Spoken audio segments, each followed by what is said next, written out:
आज के चैप्टर का नाम है capital gains. Today we are starting this chapter. So capital gains होता क्या है, पहले हमें यह समझना होगा ताकि हम ये सब कुछ समझना शुरू कर सकें। देखिए,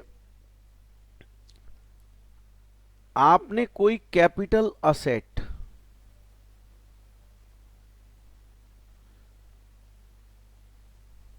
बेची और बेचने पर कोई फायदा हुआ, वो आपका कैपिटल गेन कहलाता है। कैपिटल असेट में सब कुछ शामिल है। कुछ बातें हैं जिनको अलग कर दिया गया, और वो अलग बातें जो हैं उनको हम देखेंगे क्या क्या अलग किया है, आएगा भी। अगर हम ये कैपिटल असेट्स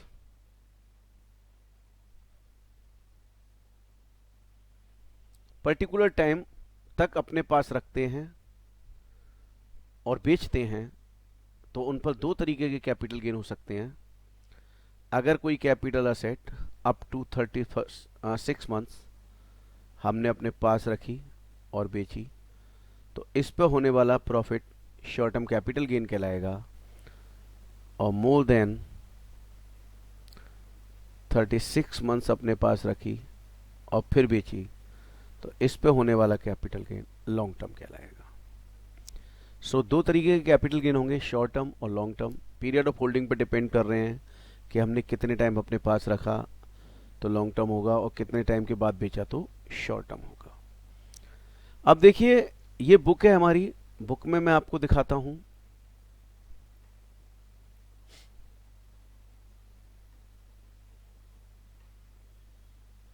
ये कैपिटल असेट की डेफिनेशन में हमने यहां लिखी हुई है। Capital asset means property of any kind held by SSC whether or not connected with is business or profession, चाहे बिजनेस से प्रोफेशन से संबंधित है या नहीं है। बट क्या शामिल नहीं है वो उन्होंने बता दिया, एक्सक्लूड कर दिया। स्टॉक इन ट्रेड, अगर हम स्टॉक इन ट्रेड बेचेंगे तो वो हमारी पीजीबीपी की इनकम मानी जाती है। Personal effects excluding jewellery, archaeological collection, drawings, painting, sculpture और एनी वर्क ऑफ आर्ट। पहले सिर्फ पर्सनल इफेक्ट्स में ज्वेलरी को एक्सेप्ट किया गया था। कुछ साल पहले गवर्नमेंट ने क्या किया, ये आइटम भी ऐड कर दिए, क्योंकि लोग ये भी खरीदते बेचते हैं और इनके भी रेट बढ़ जाते हैं। तो पहले क्योंकि ये कैपिटल असेट में नहीं था, तो कैपिटल गेन नहीं लगता था। अब गवर्नमेंट ने कह दिया कि कैपिटल असेट, मतलब अगर ये एक्सक्लूड कर रहे हैं तो इसका मतलब कैपिटल असेट में चला गया। अब ज्वेलरी बताओ, ज्वेलरी खरीदी हमने मान लो 10,000 की, और कुछ भी समय बाद बेचें, कितनी भी यूज करके बेचें, बताइए ज्वेलरी के रेट बढ़ते हैं कि नहीं बढ़ते? यस। तो गवर्नमेंट को मालूम है जहाँ रेट बढ़ते हैं, गवर्नमेंट ने वो क्या किया, शामिल कर रखा है कैपिटल असेट में। अब आप बताइए, मैंने एक मोबाइल खरीदा, 1.25 लाख या 1.5 लाख रुपए का मोबाइल खरीदा, 10 दिन बाद मैं बेचने जाता हूँ, 2 लाख का बिक सकता है क्या वो? अरे 1.25 लाख का जितने खरीदा है ना उतने का ही बिक जाए तो बहुत बड़ी बात है। या कार खरीदी, बाइक खरीदी, इन्हें बेचना चाहता हूँ, नहीं बिकेंगे, ये ज़्यादा पैसों के नहीं बिकेंगे। तो गवर्नमेंट ने कहा ये पर्सनल इफेक्ट्स हैं और इन पर होने वाले कैपिटल गेन पे हम टैक्स नहीं। अरे कैपिटल गेन होगा ही नहीं तो तुमने टैक्स क्या माफ किया, राइट? तो पर्सनल इफेक्ट्स को गवर्नमेंट ने बोल दिया कि पर्सनल इफेक्ट्स जो है वो कैपिटल असेट नहीं है। लेकिन ज्वेलरी या ये सब आइटम है तो इनको उन्होंने कैपिटल असेट माना, और इस पर होने वाले कैपिटल गेन पे वो टैक्स भी लगाएंगे। Agriculture land, 6.5% gold bond, special bearer bond, gold deposit bonds, ये सारे आइटम को उन्होंने बाहर रखा, इस कैपिटल असेट के दायरे से। अब जैसा कि मैंने अभी आपको बताया था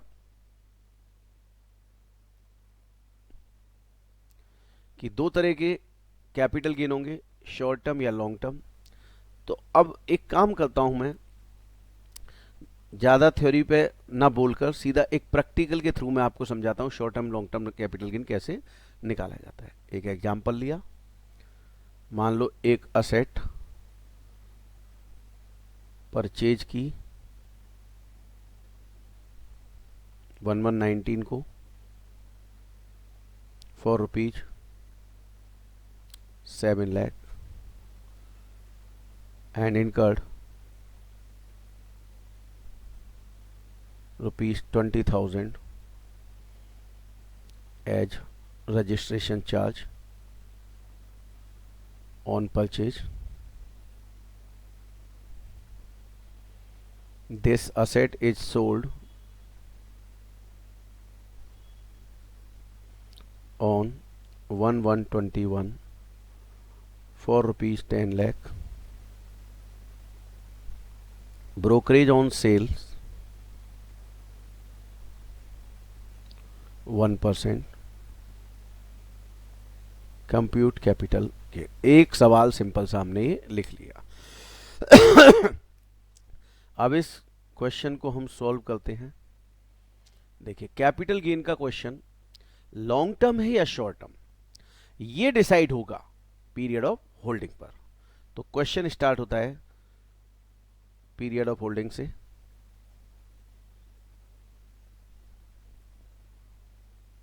देखिए जिस दिन खरीदा वहां से पीरियड ऑफ होल्डिंग स्टार्ट हुई, और जिस दिन बेचा उससे एक दिन पहले, क्योंकि इस दिन तो बेच दिया तो इस दिन आप होल्ड नहीं कर रहे, इसलिए एक दिन पहले। बताइए ये 36 महीने से ज्यादा का समय है या कम का समय है, फटाफट बताएं। तो ये शॉर्ट टर्म होगा या लॉन्ग टर्म होगा?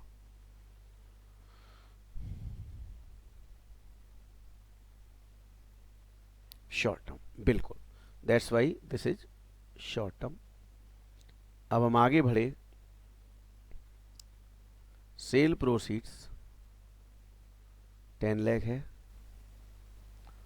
इसमें ब्रोकरेज 1% है, 1% हुई 10,000।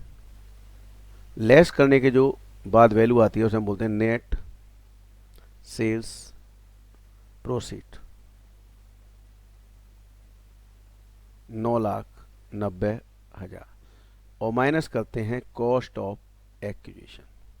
कॉस्ट ऑफ एक्विजिशन, और कॉस्ट ऑफ एक्विजिशन क्या थी? 7 लाख प्लस 20,000 खर्चा किया। अगर सेल का खर्चा है तो हमने सेल में से माइनस किया, परचेज का होगा तो परचेज में ऐड कर देंगे। So cost of acquisition will be 7 lakh plus 20,000, so 7,20,000। Now short term capital gain is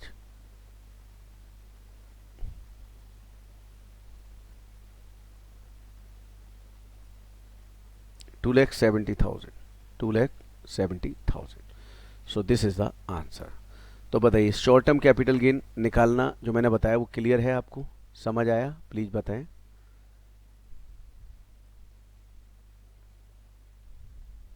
चलिए अब अगर हम बात करें लॉन्ग टर्म की, अगर लॉन्ग टर्म कैपिटल गेन हो तो कैसे निकलेगा, तो ध्यान से सुनिएगा। मैं इसी क्वेश्चन में बस डेट चेंज कर देता हूं। मान लो ये डेट जो थी परचेज की ये 1/1/12 थी, 1/1/12।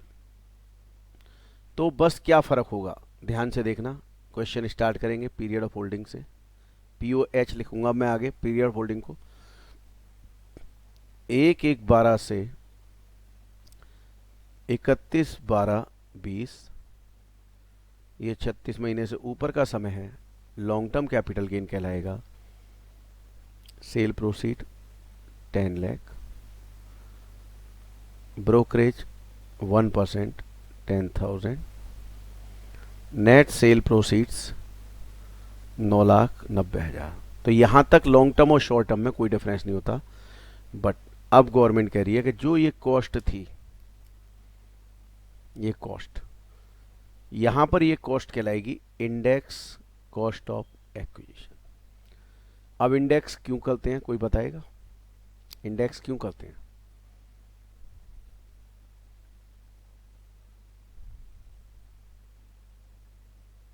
देखिए 3 साल का समय एक लंबा पीरियड माना जाता है, और एक लंबा पीरियड होने की वजह से स्थिति क्या है कि कोई असेट हमने कुछ समय पहले खरीदी थी, आज मान लो कुछ समय बाद हम बेच रहे हैं, तो तब कितने की खरीदी थी और आज क्या वैल्यू है, फ़र्क आ जाता है। तो इन्फ्लेशन की वजह से वैल्यू में फ़र्क आता है। तो हमारी गवर्नमेंट बोली कि एक काम करते हैं, मान लो आज से 30 साल पहले गोल्ड खरीदा था या 50 साल पहले गोल्ड खरीदा था, ज्वेलरी खरीदी थी 10,000 रुपये की, आज वो हो सकता है 10 लाख रुपए की हो। तो अब जरा ये बताइए, जो हमने 50 साल पहले 10,000 की खरीदी थी, आज वो 10 लाख की बिक रही है, तो सेल प्राइस 10 लाख और कॉस्ट 10,000, ये बड़ा अजीब सा है। 9,90,000 फ़ायदा हो गया, टैक्स तो इसके ऊपर, दिस इज अनजस्टिस। तो हमारी गवर्नमेंट ने बोला कि कोई बात नहीं, हम इन्फ्लेशन को ध्यान में रखते हुए कॉस्ट को इंडेक्स करेंगे, और हम पे दो ऑप्शन है, आप मुझे सोच के बताना कौन सा ऑप्शन अच्छा लगेगा। मान लो गवर्नमेंट ने आपको दो चॉइस दी, तो विच वन इज बेटर, ये बताना।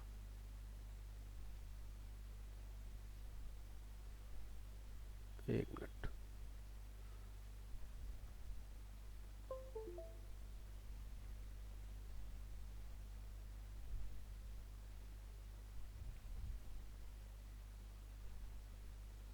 मेहुल बेटा, ये ना विजुलाइजर बंद हो गया, इधर स्क्रीन पे वो नहीं आ रहा।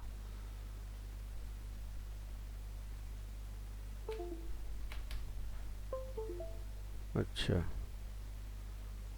है।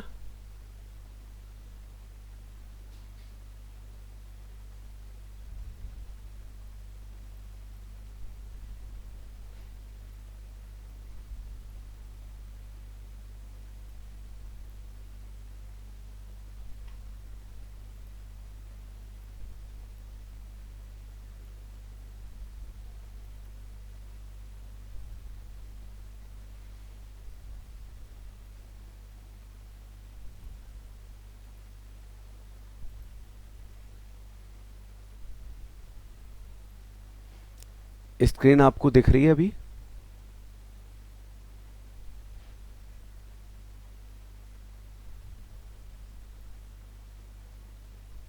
ठीक है,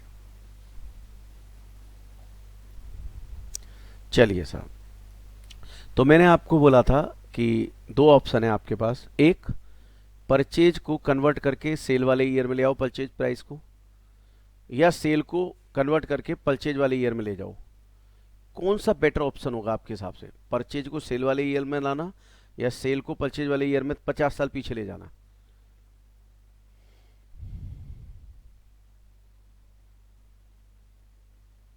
परचेज टू सेल। बस, तो गवर्नमेंट बोली कि जो ये कॉस्ट थी ना आपकी, ये इसको इंडेक्स करना है 7,20,000, और इसके लिए हमारी गवर्नमेंट ने हमें इंडेक्स नंबर्स दिए। देखिए, ये आपकी बुक में मैं दिखा रहा हूँ इंडेक्स नंबर।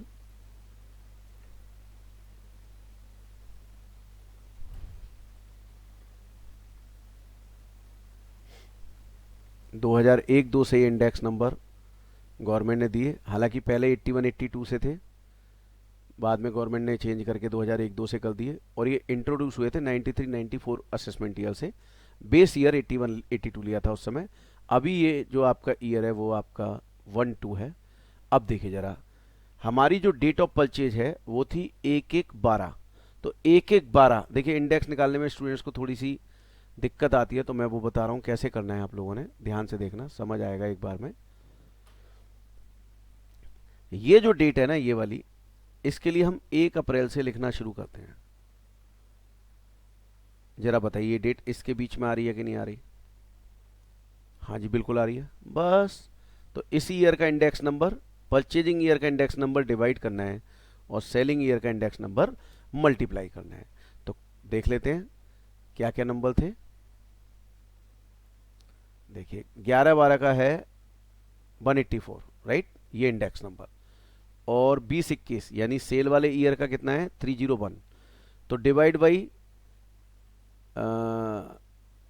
कितना था 184 मल्टीप्लाइड बाई 301। तो आप प्लीज मुझे कैलकुलेट करके जरूर बताइए कितना आ रहा है, मैं लिख रहा हूं पहले, डिवाइड बाई 184 और ये 301, अब लेस करके आएगा एक, कहलाएगा आपका लॉन्ग टर्म कैपिटल गेन। जरा बताएं कितना आ रहा है सॉल्व करके।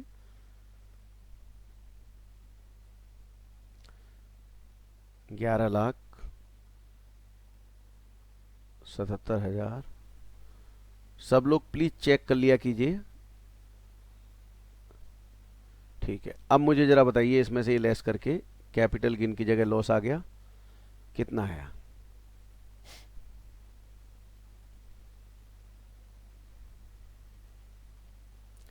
197,826। अब देखो मैंने यहाँ लॉन्ग टर्म कैपिटल गेन लिखा हुआ है, तो अगर मैं उसके बाद ब्रैकेट में लिख देता हूँ तो वो अंडरस्टूड है, वो नेगेटिव हो गया यानी लॉस हो गया।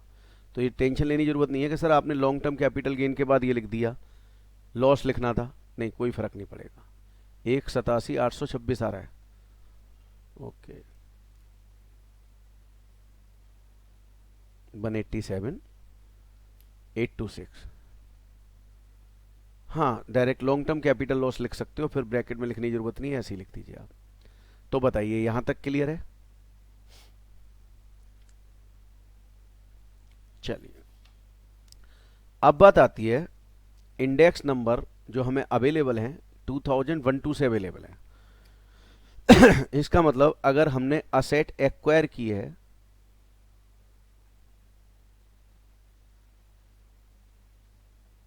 बिफोर 1/4/2001, तो ध्यान से सुनना प्लीज। 1-2 का इंडेक्स नंबर क्या है पहले ये देख लेते हैं हम लोग।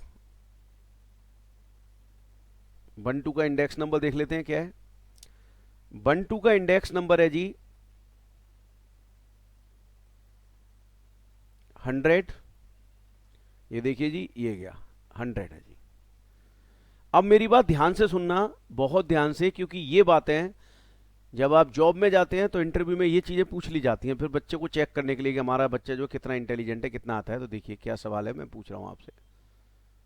देखिए,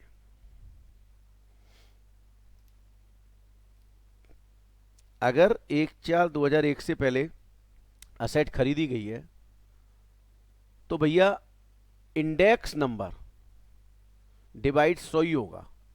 चाहे आपने 1/4/2001 से पहले कितने भी साल पहले खरीदी, 10 साल 20 साल, मान लो आपने 75 में खरीदी तो भी, 1975 में खरीदी तो भी आप डिवाइड बाई 100 करेंगे। अब बताइए एज पर लॉजिक ये चीज गलत है या सही है, आप बताइए। मतलब 1/4/2001 से पहले है या 1/4/2000 ऑन, मतलब 1-2 में है, हर बार 100 ही डिवाइड होगा। तो एज पर लॉजिक अगर पुरानी है तो 100 से नीचे होना चाहिए इंडेक्स नंबर, पर गवर्नमेंट ने हमें क्या किया, केवल 100 नंबर दिया है। बोले 100 ही दबाओ जी, बस वही लिखो आप और कुछ नहीं करो, राइट। तो ये गलत है। अब गलत है तो गवर्नमेंट अपनी इस गलती को कैसे सही करे, कैसे सही करे, ध्यान रखना। हमें चाहिए कॉस्ट ऑफ एक्विजिशन। गवर्नमेंट बोली साहब एक तो कॉस्ट मतलब परचेज प्राइस, और कोई खर्चा भी है तो एक्सपेंस जोड़ के, ये तो कॉस्ट हो गई। और number 2 fair market value on 1/4/2001। Government ने कहा कि भैया असेसी सुनो, परेशान ना हो यार, हमने डिवाइड 100 ही करवाना है, तो हम तुमसे कह रहे हैं कि कॉस्ट ऑफ एक्विजिशन जो लेनी है आपने, वो तुम्हारी मर्जी है इन दोनों में से at the option of assessee. तेरी जो मर्जी हो वो ले ले, जो तेरा मन हो वो ले ले। ये गवर्नमेंट ने चॉइस दी और इनकम टैक्स एक्ट में यही शब्द लिखा हुआ है, at the option of the assessee. अब मान लीजिए आप उस असेसी के टैक्स कंसल्टेंट हैं, आप उसे सलाह दे रहे हैं, तो आप बताइए इन दोनों में से क्या लेंगे, लोअर या हायर?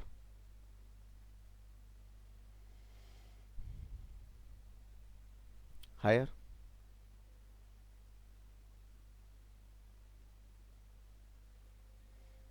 है ना? तो ध्यान रखना, क्योंकि फायदा किसमें है, जो जो जो जो कॉस्ट ज्यादा होगी तो प्रॉफिट कम होगा। अब इन दोनों में मेरी इच्छा है कुछ भी ले लो, तो मैं कॉस्ट ज्यादा लूंगा तो गेन कम होगा, गेन कम होगा तो टैक्स भी कम होगा। तो लॉ में तो ये लिखा हुआ था, इनकम टैक्स एक्ट में ही लिखा हुआ है, बट हम जैसे लोगों ने, टैक्स प्रैक्टिशनर ने क्या किया, इसको नाम दे दिया हायर। क्लियर?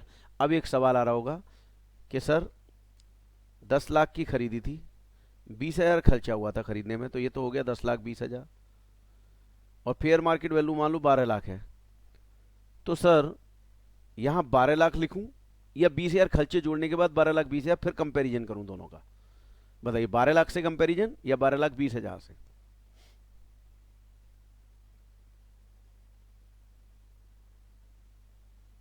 ध्यान रखना, ये खर्चा जो है वो खर्चा कॉस्ट में जुड़ेगा, ये जो फेयर मार्केट वैल्यू है वो अपने आप इंक्लूड कर रहा है खर्चों को भी, राइट।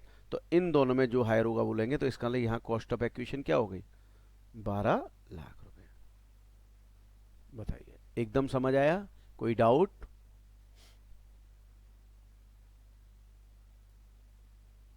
क्लियर है? बहुत बढ़िया। तो 1/4/2001 से पहले अगर कोई असेट खरीदी गई है तो वहां पर हम कंपैरिजन करेंगे cost of fair market value whichever is higher, but इसका एक एक्सेप्शन है। कोई बता सकता है कि एफएमबी कहां कंसीडर नहीं करते?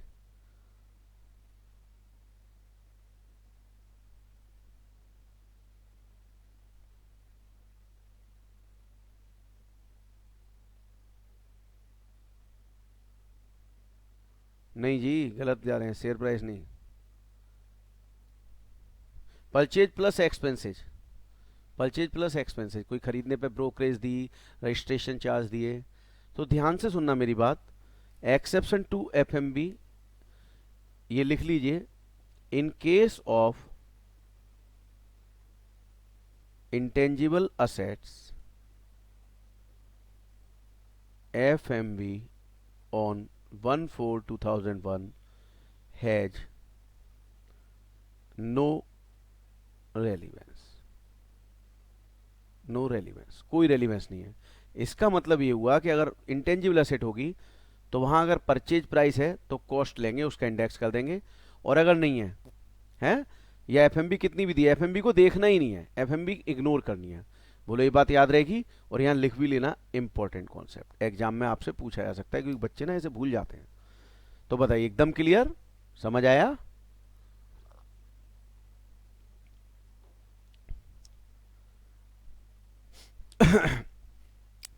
राइट?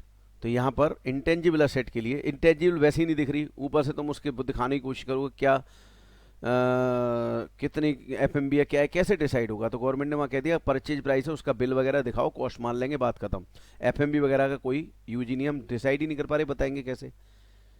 क्यों रटे हम ऐसा? भैया हमने कहाँ रटवाया? हमने आपको रीजन दे तो दिया, कहाँ रटवा रहे हैं हम आपको?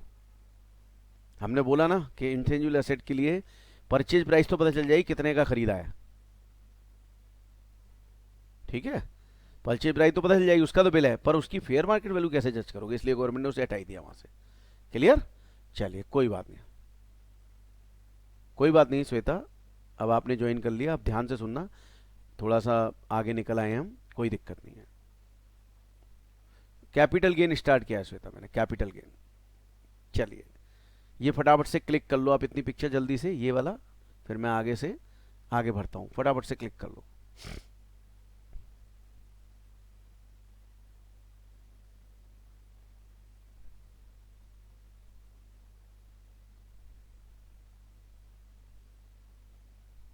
Sir cost of acquisition index, cost of purchase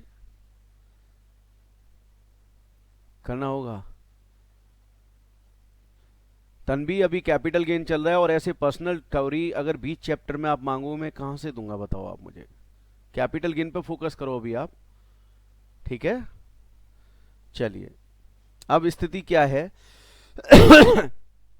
कि कॉस्ट इन दोनों में जो हायर है उसका इंडेक्स करेंगे, but in case of intangible asset like goodwill, patent right, लूमाबस, ये सब चीजें, वहां पर हम सिर्फ कॉस्ट का इंडेक्स करेंगे, एफएमबी का कंपैरिजन नहीं करेंगे, वहां एफएमबी कंसीडर ही नहीं करनी। ठीक है, अब आगे चलते हैं जी, अगले प्रश्न पे आते हैं। अब हेडिंग डालें, गिफ्ट और विल का केस। गिफ्ट और विल का केस, अब सर ये क्या है? चलिए साहब देख लेते हैं जी, गिफ्ट और विल का केस, गिफ्ट और विल का केस। अब मान लीजिए कोई असेट है, कोई असेट है, प्लीज ध्यान से सुनना, बहुत इंपॉर्टेंट बात कराने जा रहा हूं। ए ने खरीदी, बी को गिफ्ट कर दी, कुछ समय बाद बी को गिफ्ट कर दी। A gifted this asset to B, और मान लीजिए बी ने ये सेल कर दी। ये हो गया केस 1 कि ए ने खरीदी और बी को गिफ्ट कर दी, और बी ने आगे बेच दिया। अब जब बी बेचेगा तो देखिए, किसी भी क्वेश्चन को सॉल्व करने के लिए हमें क्या क्या चाहिए? Period of holding, cost of acquisition, index number, ये चाहिए जी।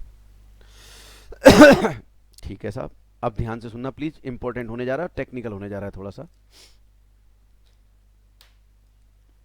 देखिए, पीरियड ऑफ होल्डिंग वो कह रहे हैं, आप स्टार्ट कीजिए, बी ने बेची है तो असेसी बी हो गया।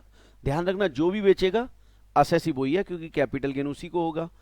अब बी ने बेची तो बी के हैंड में पीरियड ऑफ होल्डिंग चाहिए, तो वो कह रहे हैं पीरियड ऑफ होल्डिंग जो स्टार्टिंग होगी वो प्रीवियस ओनर से स्टार्ट होगी। प्रीवियस ओनर मतलब सर, मतलब जब ए ने खरीदी थी वहां से, और कहां तक जाएगी, जिस दिन बी ने बेची उससे एक दिन पहले तक। बोलो ये बात समझ आई कि नहीं आई?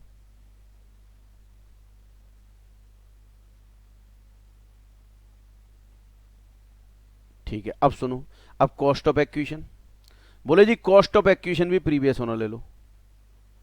मतलब यह है कि जितने भी प्रीवियस ओनर ने खरीदी थी वही कॉस्ट होगी।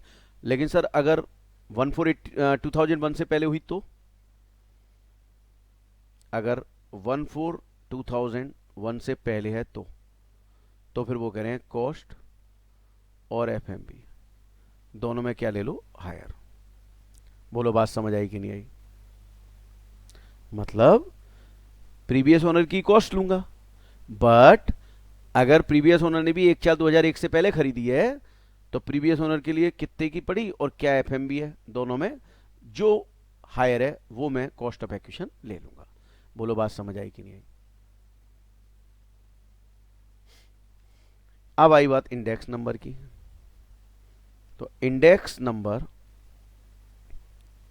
जो डिवाइड करेंगे उनमें दो बातें होंगी, प्लीज ध्यान से सुनना, प्लीज ध्यान से, ये बड़ी इंपॉर्टेंट बात है। एक एज पर मंजुला साहा का केस है और एक as per law. Manjula Sah में भी उन्होंने कहा प्रीवियस ओनर, यानी सब कुछ प्रीवियस ओनर में चला रहा है, तो मंजुला साह में इंडेक्स नंबर भी जो डिवाइड करेंगे प्रीवियस ओनर का करेंगे। और as per law year in which asset is first held by the assessee, यानी बी ने जब बेची उसके पास जिस ईयर में आई उस ईयर का इंडेक्स नंबर डिवाइड होगा। मैं फिर बोल रहा हूं, ये टेक्निकल इशू है, ध्यान से सुनना, फिर से सुनना। Period of holding previous owner से स्टार्ट हुई, कॉस्ट भी प्रीवियस ओनर, और 1/4/2001 से पहले तो cost FMV whichever is higher. Index Manjula Saha case law के हिसाब से ये भी प्रीवियस ओनर, यानी जिस ईयर में ए ने खरीदी थी वो divide multiplied by year of sale, multiplied तो ईयर ऑफ सेल ही होगा हर केस में। अगर यही एज पर लॉ लें तो लॉ में ये लिखा हुआ था कि साहब जिस ईयर में असेट असेसी के पास आई, यानी जिस ईयर में इसको गिफ्ट करके मिली वो ईयर डिवाइड करेंगे। बात क्लियर? तो यहां तक बात समझ आई या नहीं आई, बताइए।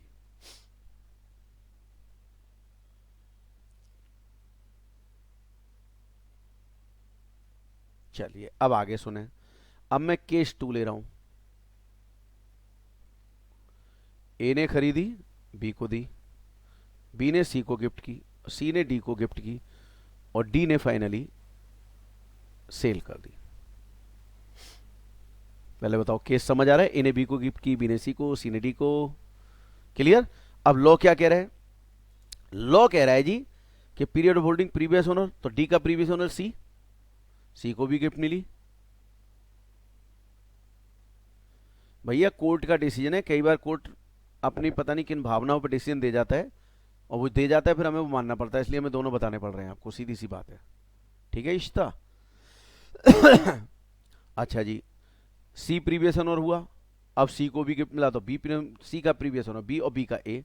तो अगर इस तरीके से चेन बनी हुई है तो उस केस में फिर हमें फर्स्ट ओनर, इसका मतलब या तो प्रीवियस ओनर और प्रीवियस ओनर को भी गिफ्ट में मिली है तो फिर फर्स्ट ओनर।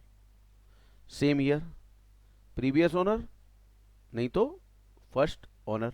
और यहां पर भी मंजुला साके केस में और फर्स्ट ओनर,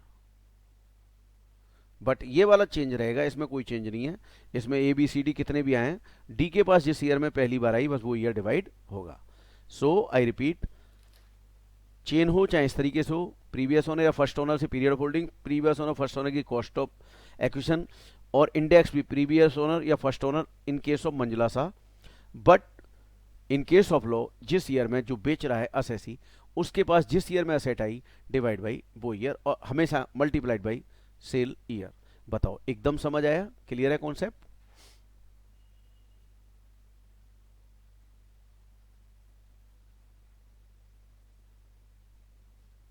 और एक बात और है, मेरे हिसाब से भी ना मंजुला साहा डिसीजन ज्यादा सही है इन केस ऑफ लॉ। जब सब कुछ प्रीवियस ओनर फर्स्ट ओनर का ले रहे हो तो ये भी प्रीवियस ओनर फर्स्ट ओनर ही होना चाहिए। सो मंजुला साहा का जो डिसीजन है मैं इसको सहमत हूं, बट लॉ में ये लिखा हुआ तो मुझे वो भी बताना पड़ रहा है, मेरी मजबूरी है। ठीक है, अब बताइए सबको एकदम क्लियर है? फटाफट से बताएं ताकि मैं अगले कॉन्सेप्ट की तरफ बढ़ूं।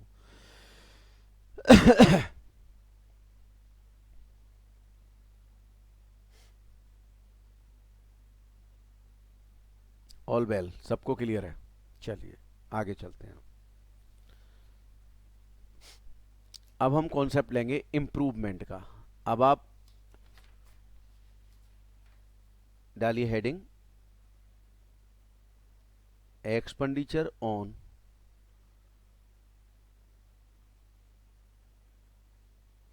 इंप्रूवमेंट, इसको हम बोलते हैं कॉस्ट ऑफ इंप्रूवमेंट।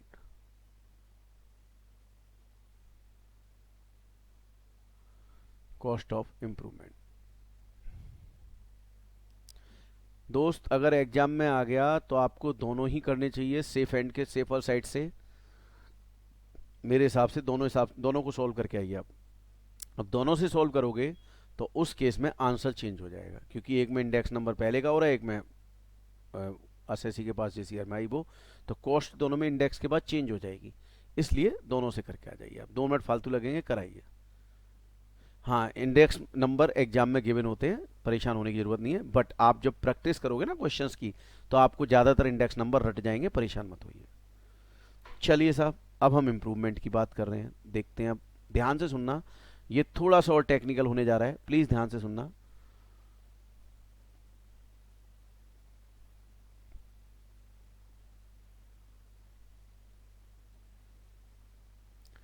मैंने एक घर खरीदा जिसमें 2 रूम बने हुए हैं और ये खाली जगह है।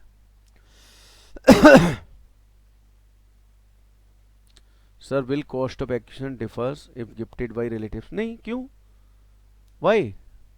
भैया सीधे सा फंडा है कि आप जो कॉस्ट ले रहे हो वो प्रीवियस ओनर को आएगी या फर्स्ट ओनर की, तो या तो कॉस्ट होगी या एफएमबी दे रखी होगी 1/4/2001 की। अगर 1/4/2001 से पहले है तो कॉस्ट एफएमबी पीछे एवरेज हायर, और 1/4/2001 या उसके बाद है तो कॉस्ट वही होगी आपकी जो प्रीवियस ओनर या फर्स्ट ओनर की होगी। डिफर कैसे होगी? डिफर तो हो ही नहीं सकती ना कॉस्ट। लेकिन इंडेक्स करेंगे तो एक में कोई और ईयर का हो रहा है, एज पर लॉ किसी और ईयर का हो रहा है, एज पर मंजुला सा किसी और ईयर हो रहा है, तो इसलिए इंडेक्स कॉस्ट जो है वो डिफर हो जाएगी आपकी। ठीक है रक्षिता? चलिए, मैंने ये घर खरीदा 1/1/2000 को, और इसकी कॉस्ट ऑफ एक्विजिशन है 7 लाख। मेरे साथ साथ लिखते रहिएगा प्लीज, आप चित्र बना लें ऐसे और लिखते रहें, क्योंकि ये क्वेश्चन पे सॉल्व करके भी दिखाऊंगा तो इसमें सारे कॉन्सेप्ट आ जाएंगे, तो आपका प्रैक्टिकल भी एक हो जाएगा इसके ऊपर। चलिए साहब, 2 कमरों का घर खाली जगह के साथ हमने इतने रुपए में खरीदा। ठीक है, अब हुआ क्या, मैंने ये 3 कमरे और बनवाए, ये 3 रूम्स, और ये 3 रूम्स बनवाए मैंने 1/1/2001 में, और इनको बनवाने में जो खर्चा हुआ उसे हम बोलते हैं कॉस्ट ऑफ इंप्रूवमेंट, वो हुआ 3 लाख रुपीज। यानी मैंने 1/1/2000 को खरीदा 7 लाख में, और 3 रूम एक एक 2001 में बनवाए 3 लाख में। चलिए अब देखिए साहब आगे, फिर मैंने फर्दर इम्प्रूवमेंट किया और ये 3 कमरे और बनवाए 1/1/2015 में, और यहाँ खर्चा किया मैंने 5 लाख रुपीज। चलिए सर बहुत अच्छी बात है।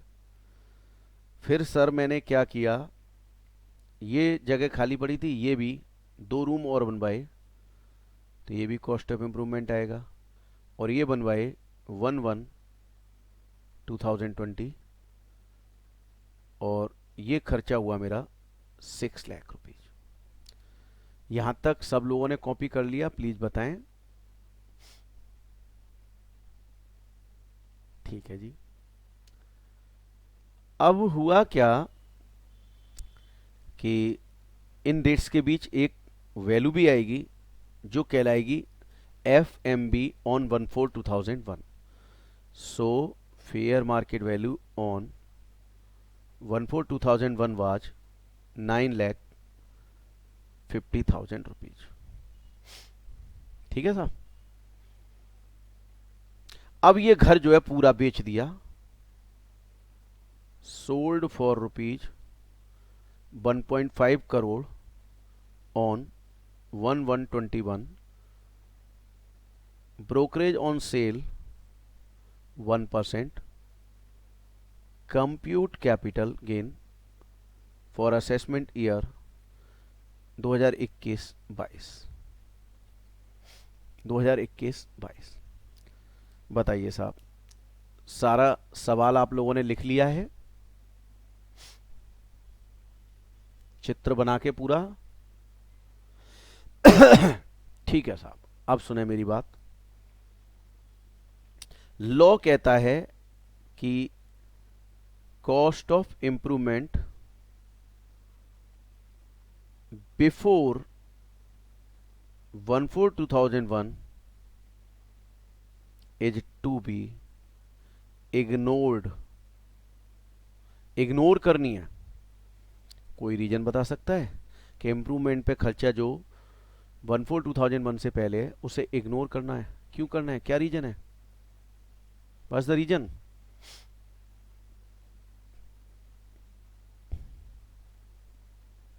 क्योंकि एफएमबी में दे दिया है। बिल्कुल, ये मान लिया जाता है कि जो ये एफएमबी है उसमें इंप्रूवमेंट भी शामिल है। अब जरा देखो 1/4/2001 को कितना मकान बना हुआ था, देखिए।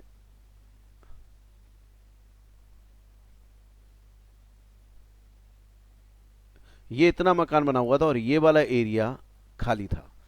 तो जब 1/4/2001 को वैल्यूएशन हुई होगी तो वो 2 और 3 5 कमरों की हुई होगी।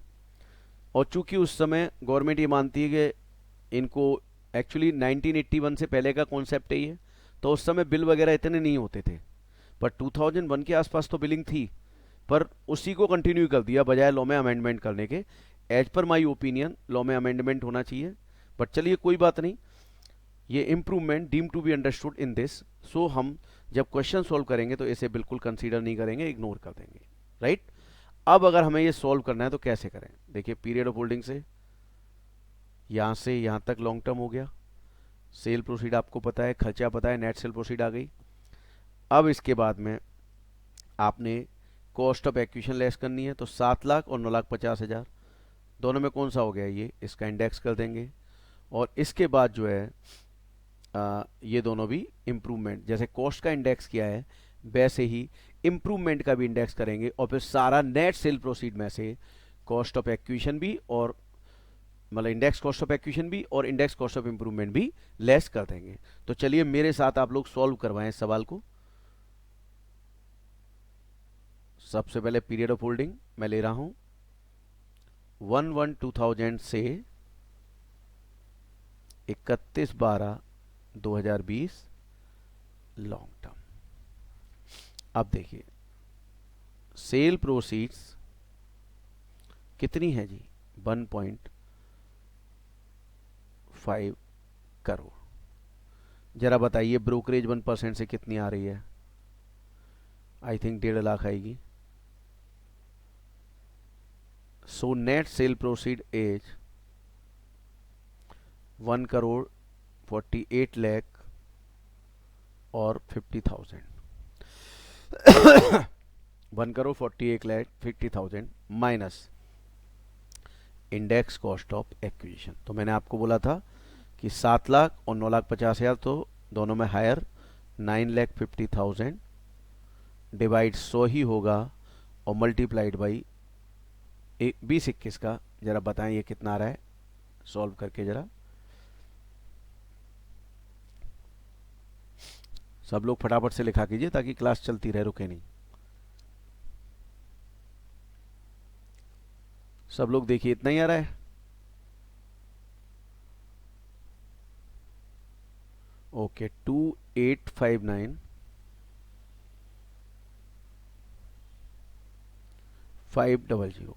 चलिए अब हम बात करेंगे इंडेक्स कॉस्ट ऑफ इम्प्रूवमेंट की। तो सबसे पहले ये वाला तो इग्नोर हो जाएगा, मैंने आपको बोला था कंसीडर ही नहीं करना, और रीजन भी बता दिया। अब हम क्या बात करेंगे इस वाले की, 5 लाख। तो 5 लाख किया 14-15 में। जरा 14-15 का इंडेक्स नंबर बताओ फटाफट से मेरे को।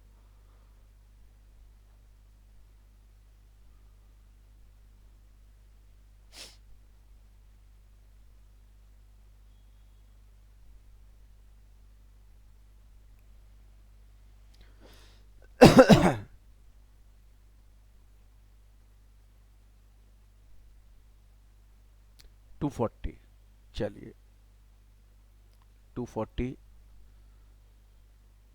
डिवाइड किया मैंने और 301 मल्टीप्लाई किया। तो ये भी सॉल्व करके बताओ कितना आ रहा है। 627,083। ठीक है जी। अगला इंप्रूवमेंट पे कितना खर्चा है, 6 लाख। 6 लाख। अब मुझे बताओ इसे इंडेक्स करूं कि नहीं करूं, क्योंकि ये 3 साल नहीं हुए, इसको इंडेक्स करूं या नहीं करूं।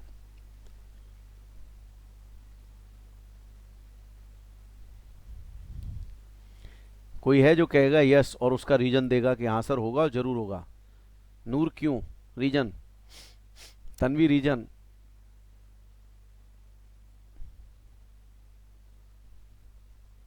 क्यों इंडेक्स क्यों करेंगे, तो 3 साल से कम है, 1 साल ही हुआ है इसे।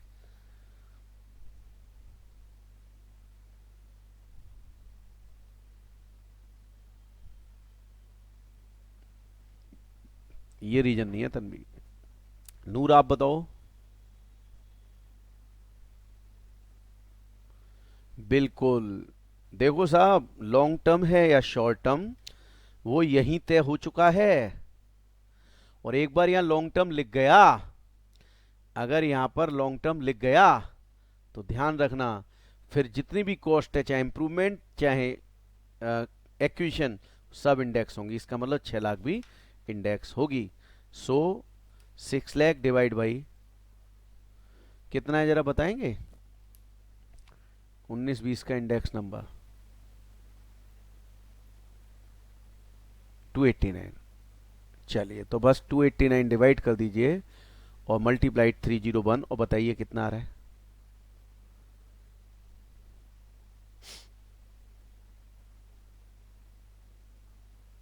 624,913।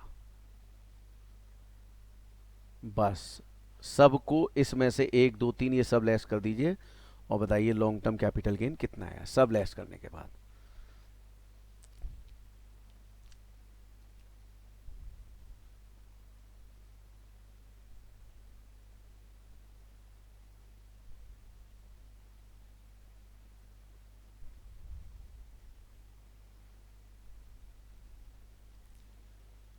वन 0,738,504। लो जी, क्लियर। ठीक है। अब एक सवाल पूछ रहा हूं, सब लोग सोच के जवाब देना। अगर ये डेट मान लो 15/6/2020 होती तो इंडेक्स नंबर फिर 301 ही होता। तो तब भी हम क्या यहाँ 301 डिवाइड और 301 मल्टीप्लाइड करते या नहीं करते। आंसर पर फर्क नहीं पड़ता, वो तो इतनी छेला की रहती, बट करते या नहीं करते? बिल्कुल करेंगे, ध्यान रखिएगा, चाहे सेम ईयर ही हो, हमें प्रेजेंटेशन ऐसे ही दिखाना है, ठीक है? तो बताइए, ये वाला कॉन्सेप्ट एकदम समझ आया सबको बढ़िया से?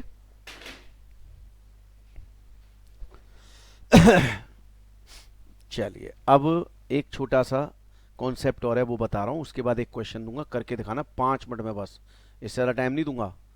देखो जी, ध्यान से देखो, अगर यही गिफ्ट और विल का केस होता, मान लो ए ने गिफ्ट किया बी को, बी ने कुछ इंप्रूवमेंट पे खर्चा किया, सी को गिफ्ट कर दिया, फिर सी ने इंप्रूवमेंट पे खर्चा किया, डी को गिफ्ट कर दिया। अगर ऐसा केस होता तो कोई दिक्कत नहीं, इंप्रूवमेंट ए बी सी लेते, और जिसने जिस ईयर में खर्च किया डिवाइड बाई वो ईयर और मल्टीप्लाइड बाई सेलिंग ईयर कर देते। ध्यान रखना, ये वाला जो कानून मैंने आपको पढ़ाया था, ये वाला केवल कॉस्ट ऑफ एक्विजिशन पे एप्लीकेबल है, इंप्रूवमेंट पे एप्लीकेबल नहीं है, फर्स्ट हेल्ड बाई दास ऐसी। ध्यान रखना, कॉस्ट ऑफ एक्विजिशन में ये है, इंप्रूवमेंट पे नहीं, इंप्रूवमेंट तो जिस ईयर का है डिवाइड बाई वो year multiplied by selling year, और जिस जिसने जब जब किया वो करेंगे हम। तो सबका नाम लिख लिख के, कॉस्ट जितनी इंप्रूवमेंट पे हुई divide by index of expenditure multiplied by selling, और सबका ऐसे कर करके हम टोटल यहाँ से लेस कर देंगे।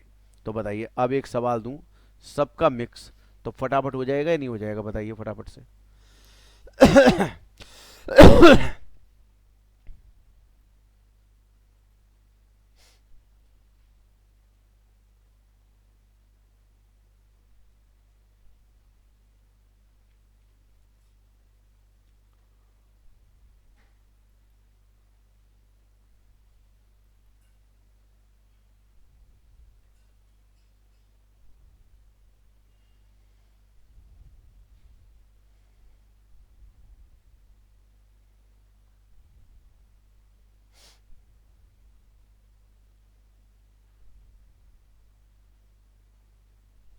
बस ये देखिए, ये सवाल है, ये आपकी स्क्रीन पर आ गया, पांचवा कालू वाला। फटाफट से ट्राई करके और मुझे आंसर बताइए, फास्ट ट्रैक करना, रफली कैलकुलेशन कर करके, पूरी सजा के मत लिखना, सजा के लिखने में टाइम लगता है। फटाफट लिख के और बताओ, बताइए कितना आ रहा है, जल्दी से निकालिए।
और इसे as per Manjula Saha solve करना, ठीक है? लॉ का तो 1 सेकंड में मैं बता दूंगा कैसे करना है, एज पर मंजुला साहा करना, गिफ्ट का केस है ना।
नहीं तरुण, मैंने भी सॉल्व करना ही है, अभी मुझे आंसर नहीं पता क्या है इसका।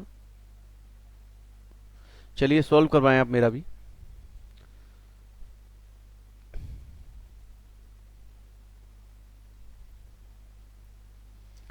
देखिए कॉस्ट तो 4 लाख लूंगा। अब मंजुला शाह के केस में जरा बताएं कितनी इंडेक्स करके आ रही है, बताइए मुझे प्लीज।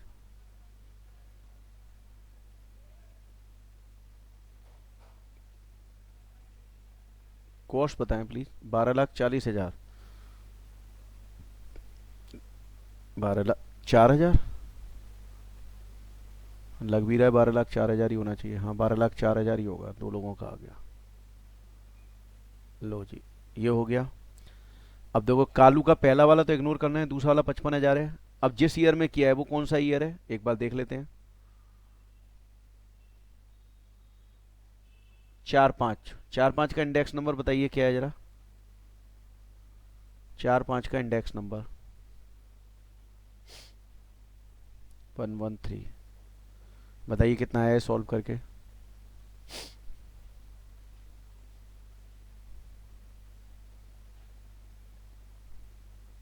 146504, ठीक है।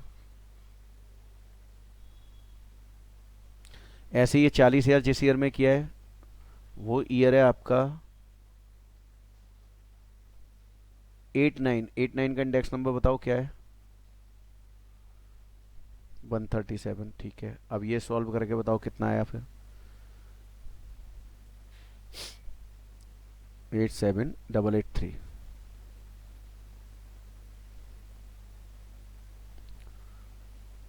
चलिए अब 60,000 किस ईयर में क्या है वो भी देख लेते हैं। Date is 10-11। 10-11 का बताइए क्या इंडेक्स नंबर। 167, ठीक है जी। ये भी सॉल्व कीजिए, डिवाइड बाई 167 मल्टीप्लाइड बाई 301, कितना आया बताओ। 108, 144। अब सब लेस कर दो, बताओ कितना आया। सारा लेस करके बता दीजिए कितना आया।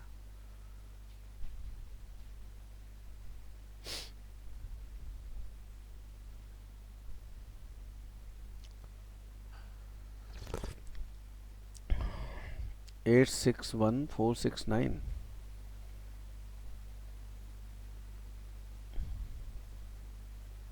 ना गलत लग रहा है।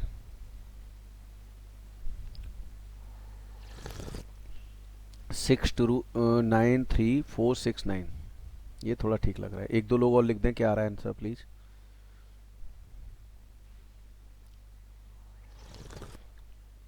उत्तरी, ये तो और चेंज हो गया, 7 हो गया और अलग हो गया, गजब।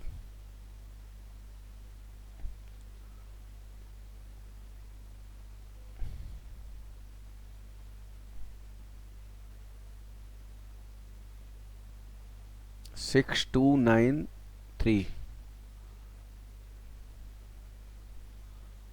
469, ये आंसर एक बार आप कर लीजिए यार, ये सिंपल सी बात है। 88,40,000 में से ये लेस करिए ना, और देखिए आंसर अलग अलग क्यों आ रहा है। फिगर तो मैंने सामने लिखी हुई है सारी।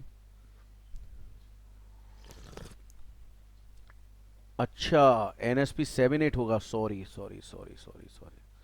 हाँ 7-8 होगा। नूर अब आंसर कितना आ रहा है आपका। संतोष यू आर राइट, NSP ये होगा। अच्छा आंसर अभी भी यही है 629340। अच्छा मतलब मैंने गलत लिख दिया था, ये 7-8 है इसका मतलब, है ना। मतलब answer is now correct, okay. चलिए ठीक है। तो बताइए अब सारे कॉन्सेप्ट इसमें क्लियर हो गए। सारा मैंने सबका एक एक दो क्वेश्चन आपको कराए, सारी चीज कवर हो गई उसमें, ठीक है। अब मैं एक दो बातें पूछूंगा, देखता हूँ मेरे स्टूडेंट क्या जवाब देते हैं। बताइए ये वाली जो मैंने की थी वो मंजुला शाह के हिसाब से की थी कि नहीं की थी, बताओ हाँ या ना।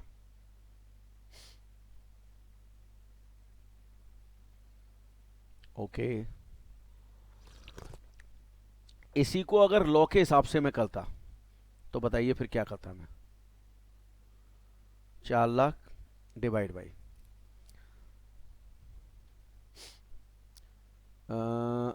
मोहन को ये कब मिली है, 1/10/2006 में, तो 6-7 का लेते हैं हम। 6-7 का क्या है जरा बताओ, 2006-7 का इंडेक्स नंबर 122, और इसको 301 से करते हैं। बताओ कितना है सॉल्व करके।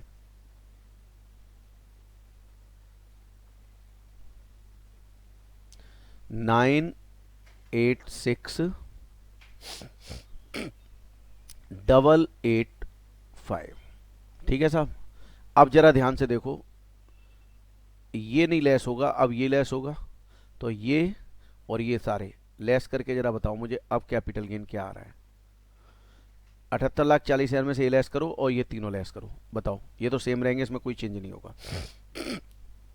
बताओ कितना आंसर आ रहा है।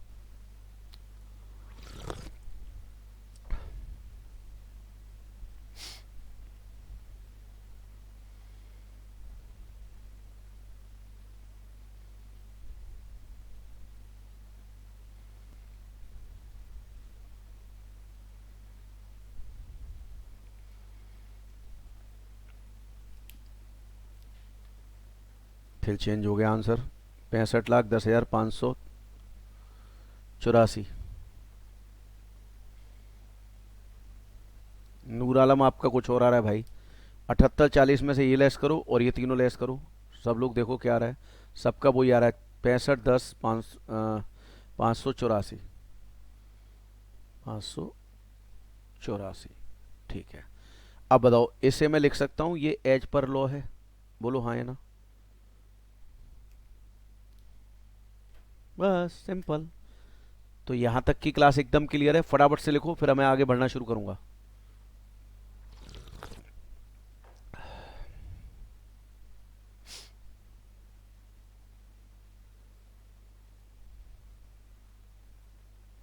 चलिए अब हम अपनी बुक पे चलेंगे, बुक से स्टार्ट करेंगे। सबसे पहला सेक्शन है 45(1).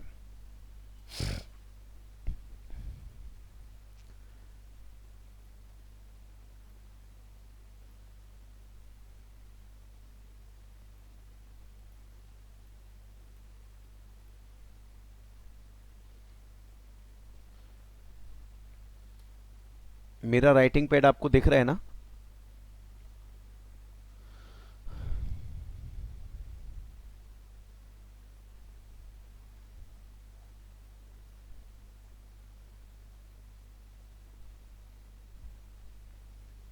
चलिए देखिए साहब, सेक्शन 45 बने आपका चार्जिंग सेक्शन। तरुण एग्जाम में दोनों करके आना यार, सब सिक्योरिटी पॉइंट ऑफ व्यू से, ठीक है, दोनों से करके आना है। अब सुनो मेरी बात ध्यान से, चार्जिंग सेक्शन क्या होता है जानते हैं। ये अगर सेक्शन ना हो तो गवर्नमेंट हमसे टैक्स नहीं ले सकती। इस सेक्शन की वजह से ही टैक्स लेती है। इस सेक्शन में लिखा था भैया जो आपने इनकम अर्न की है उस पर टैक्स देना है। और देखिए इसमें क्या लिखा हुआ है कि कैपिटल गेन उस ईयर का होगा, ध्यान से सुनना क्या बोल रहा हूं मैं। कैपिटल गेन उस ईयर का माना जाएगा जिस ईयर में असेट आपके पास से ट्रांसफर हुई है, यानी जिस ईयर में असेट आपके पास से गई है उस ईयर का माना जाएगा। यानी वो प्रीवियस ईयर माना जाएगा, उसमें आपके पास असेट गई, वो प्रीवियस ईयर है, उसी की इनकम है, और फिर असेसमेंट ईयर में आप टैक्स देना। This is simple law. Section 45(1) सिर्फ इतना कह रहा है कि जिस ईयर में आपकी असेट ट्रांसफर हुई, टैक्सेबल इवेंट उस ईयर का माना जाएगा, और आपको टैक्स देने के लिए अब अगले साल असेसमेंट ईयर में पे करना होगा। तो this is simple section 45(1). But now section 45(1)(a). What is this? Most important section है, ध्यान रखना, एग्जाम में आने की पूरी संभावना। Section 45(1)(a). सेक्शन 45(1)(a) क्या कह रहा है? Notwithstanding anything contain in subsection 1। Subsection 1 क्या था जी? सबसेक्शन 1 था जिस ईयर में असेट आपके पास से ट्रांसफर हुई उस ईयर की टैक्सेबल इवेंट हो गया, and you must be ready to pay the tax. अब कह रहा है notwithstanding anything contain in subsection, कह रहा है जो सबसेक्शन 1 में पढ़ा था ना, अब उससे हमें कोई मतलब नहीं है। अरे अभी 1 मिनट पहले तो तुम कह रहे थे ऐसा होगा। तो देखिए नॉट विद स्टैंडिंग कहता है कि जो आपने वहां पढ़ लिया उसे वहीं रहने दीजिए, यहां पर हमारी बात मानिए। तो हमें इसकी बात माननी है जो भी ये सेक्शन कह रहा है। 45 वन को ओवर रूल कर दिया 45 बने ने, और 45 बने जो कह रहा है वो बात माननी पड़ेगी। 45 बने क्या कह रहा है, ध्यान से सुने। Where any person receives at any time during the previous year any money or any asset under an insurance from an insurer on account of damage to or destruction of any capital asset as a result of, यानी आपकी कोई ऐसी capital asset थी जो damage हो गई और उसका इंश्योरेंस था। अब इंश्योरेंस था, डैमेज हो गई, अब असेट डैमेज हो गई, तो अब क्या करें भाई, तो उसके बदले क्लेम मिलेगा। अब क्लेम दो तरीके से, या तो चेक मिल जाएगा मतलब अमाउंट, या फिर असेट के बदले असेट मिल जाएगी। तो ऐसी स्थिति में हम कैपिटल गेन कैसे निकालें, ठीक है। और फिर हम ये भी देखेंगे कि भैया इन्होंने ऐसा क्यों किया कि जिस ईयर में असेट चली गई ट्रांसफर नहीं माना है, ओवर रूल कर दिया उस ईयर को, तो उसका रीजन भी है, वो भी हम देखेंगे। मैं फिर से बता रहा हूं, एक ऐसी असेट डैमेज हुई जो इंश्योर्ड थी और बदले में क्लेम के रूप में या तो असेट के बदले असेट मिली या चेक मिला, तो हम कैपिटल गेन सेक्शन 45 बने के हिसाब से कैपिटल गेन कैसे कैलकुलेट करेंगे। असेट डैमेज क्यों हुई, 4 कारणों से डैमेज हो सकती है। फ्लड, बाढ़, तूफान, हरिकेन, एक बवंडर होता है, एक चक्रवात होता है। बवंडर होता है जो हवा में होता है, वो साउथ इंडियन मूवी में दिखाते घुमा के रेत का सा वो उड़ जाता है। और एक वो होता है चक्रवात जो पानी में गोल गोल घूमता रहता है, जहां गहरा पानी होता है वहां घूमता रहता है। अर्थक्वेक अभी भी आके चुका था कुछ दिन पहले ही। और अदर कन्वर्जन ऑफ नेचर, यानी ऐसी कोई प्राकृतिक आपदा, नेचुरल क्लामिटी, जैसे सुनामी है ना, नीलम, कैटरीना, ये सब तूफानों के नाम है, आ चुके हैं, तब मैं इनका नाम ले रहा हूं, मैं फिल्म एक्ट्रेस का नाम नहीं ले रहा। ऐश्वर्या आना बाकी रह गया, शायद वो भी कभी आ जाएगा, ठीक है। तो पहला पॉइंट हो गया नेचुरल क्लामिटी। नेचुरल क्लामिटी की वजह से अगर डैमेज हुई तो फर्स्ट पॉइंट में कवर, या नेचुरल क्लामिटी में एक्ट ऑफ गॉड भी आ जाता है। एक भगवान जी की पिक्चर थी ना गॉड के ऊपर, एक्ट ऑफ गॉड, उसमें परेश रावल जी बोलते हैं, प्रूव करते हैं कि भगवान जी भूकंप जो है एक्ट ऑफ गॉड है। तो इन वजह से भी कुछ होती है, ओ माई गॉड, तो उसमें भी यही था। चलिए कोई बात नहीं। दूसरा राइट ऑफ सिविल डिस्टर्बेंस, बदकिस्मती हमारे देश में राइट और सिविल डिस्टर्बेंस हो जाते हैं और पता चला 2 कम्युनिटी लड़ रही हैं और आपकी असेट जो है बीच में सुहा हो गई, जल जला गई, नुकसान हो गया। तीसरा आग लग गई। और चौथा एनिमी कंट्री ने अटैक किया और आपकी असेट डैमेज हो गई। जैसे पाकिस्तान ने अपनी गौरी फेंकी, गौरी मतलब उनकी मिसाइल है, अब वो उन्होंने मिसाइल फेंकी और वो आके आपके किसी असेट के ऊपर गिर गई, आपका नुकसान हो गया, राइट। तो इन चारों में से किन्हीं कारणों से अगर एसेट डैमेज हुई है, और डैमेज हुई है तो उसके बाद अगर गवर्नमेंट इंश्योरेंस कंपनी कोई क्लेम दे रही है तो उस क्लेम के हिसाब से कैपिटल गेन कैसे निकलेगा देखिए। एनी प्रॉफिट और गेन्स, मतलब उस क्लेम में अगर कोई प्रॉफिट हो रहा है तो वो sale be deem to be the income of such person of the previous year in which money or other asset was received for section 48। Section 48 मतलब टैक्सेबिलिटी कब होगी, तो जिस ईयर में क्लेम प्राप्त होगा या असेट मिलेगी उस ईयर की टैक्सेबिलिटी होगी। वैल्यू ऑफ मनी और FMV of asset on such date, अब देखिए अगर चेक मिला तो पता है कितने पैसे मिले, असेट मिली तो असेट के बदले असेट मिली, तो असेट की वैल्यू क्या होगी, तो वो कह रहे हैं उस दिन की फेयर मार्केट वैल्यू क्वेश्चन में गिवन होगी, वो ले लेंगे। यानी इंश्योरेंस क्लेम जो रिसीव्ड हुआ वो हम असेट की फेयर मार्केट वैल्यू ले लेंगे। और भैया टैक्सेबिलिटी किस ईयर की होगी, जिस ईयर में क्लेम प्राप्त हुआ। अब जरा एक क्वेश्चन है, मैं इसको समझाता हूं तो ज्यादा अच्छे समझ आएगा। जरा पहले इस क्वेश्चन को आप लोग पढ़ लें, फिर इसे सॉल्व करूंगा तो एकदम क्लियर हो जाएगा।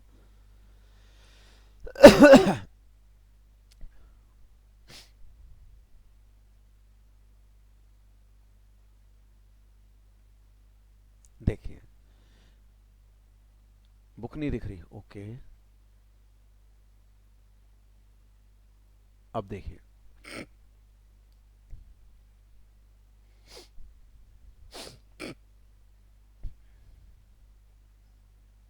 अब आपने पढ़ लिया होगा, अब इसे सॉल्व करना है। तो देखिए ऐसे क्वेश्चन को हमें सॉल्व करना है तो मैंने आपको बोला था capital gain period of holding से स्टार्ट होगा। बताइए कहां से कहां तक पीरियड ऑफ होल्डिंग लूं, लिख के बताओ सब लोग।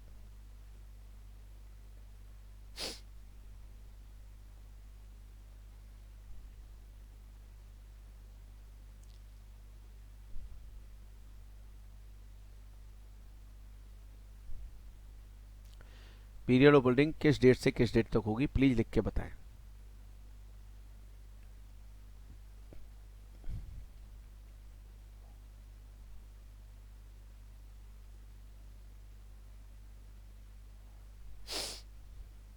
डेट लिख के बताएं, डेट।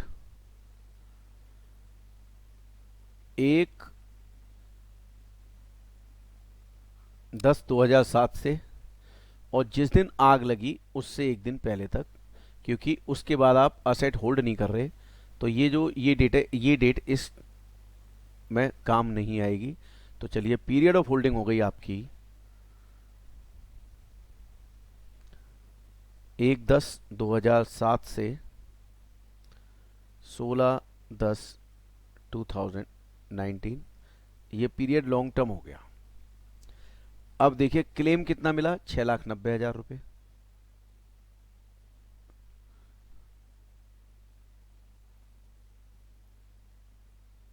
$6,90,000। तो हम सेल प्रोसीड की जगह यहां लिखेंगे इंश्योरेंस क्लेम, और चूंकि असेट मिली है तो मैंने आपको बोला था असेट मिलेगी तो असेट की एफएमबी ले लेंगे, और फेयर मार्केट वैल्यू उस असेट की है 6,90,000, तो मैंने इंश्योरेंस क्लेम 6,90,000 ले लिया। चलिए साहब, अब बात आती है कॉस्ट कितनी है जी इसकी। तो भैया कॉस्ट जो है वो 2,50,000 थी। लो जी, मैंने 6,90,000 तो इंश्योरेंस क्लेम और कॉस्ट को इंडेक्स करना है, तो index cost of acquisition 2,50,000 divide by जिस ईयर में खरीदी। अब बताइए 2007-8 का इंडेक्स नंबर क्या है, बताएं फटाफट। 129। अब मुझे सब लोग बताएंगे मल्टीप्लाई क्या करूं, 19-20 या 20-21, 289 या 301।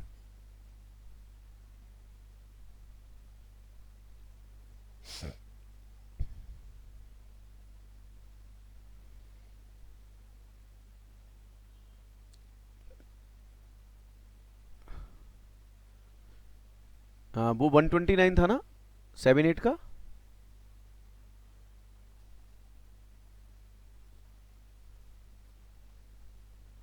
यस। चलिए साहब, अब जरा बता दीजिए कितना आया ये, ताकि हम लॉन्ग टर्म कैपिटल गेन निकाल लें।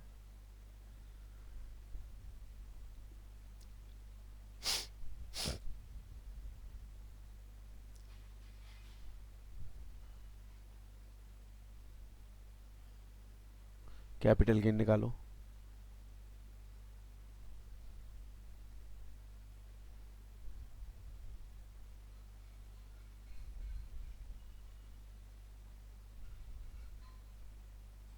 लेस कर दो ना 690 में से ये वाला।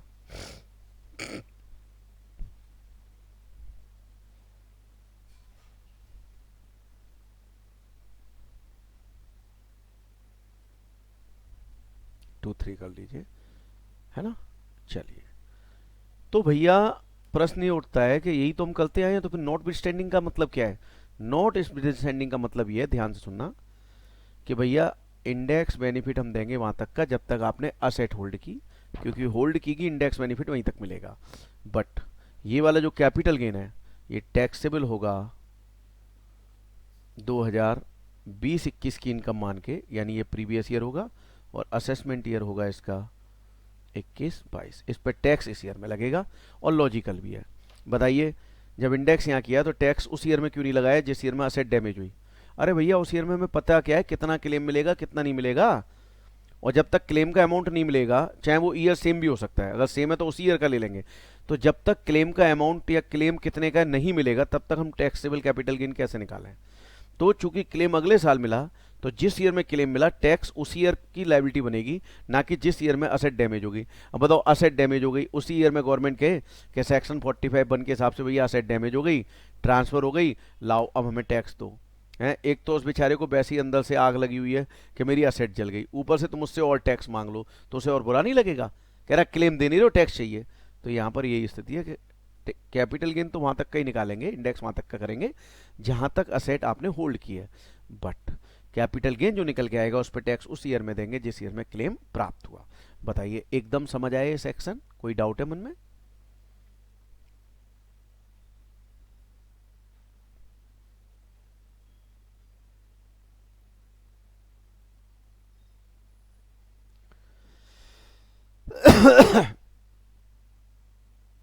कोई डाउट नहीं है, एकदम समझ आया है, सब लोग लिखें फटाफट, अगले सेक्शन की तरफ बढ़ूं फिर मैं।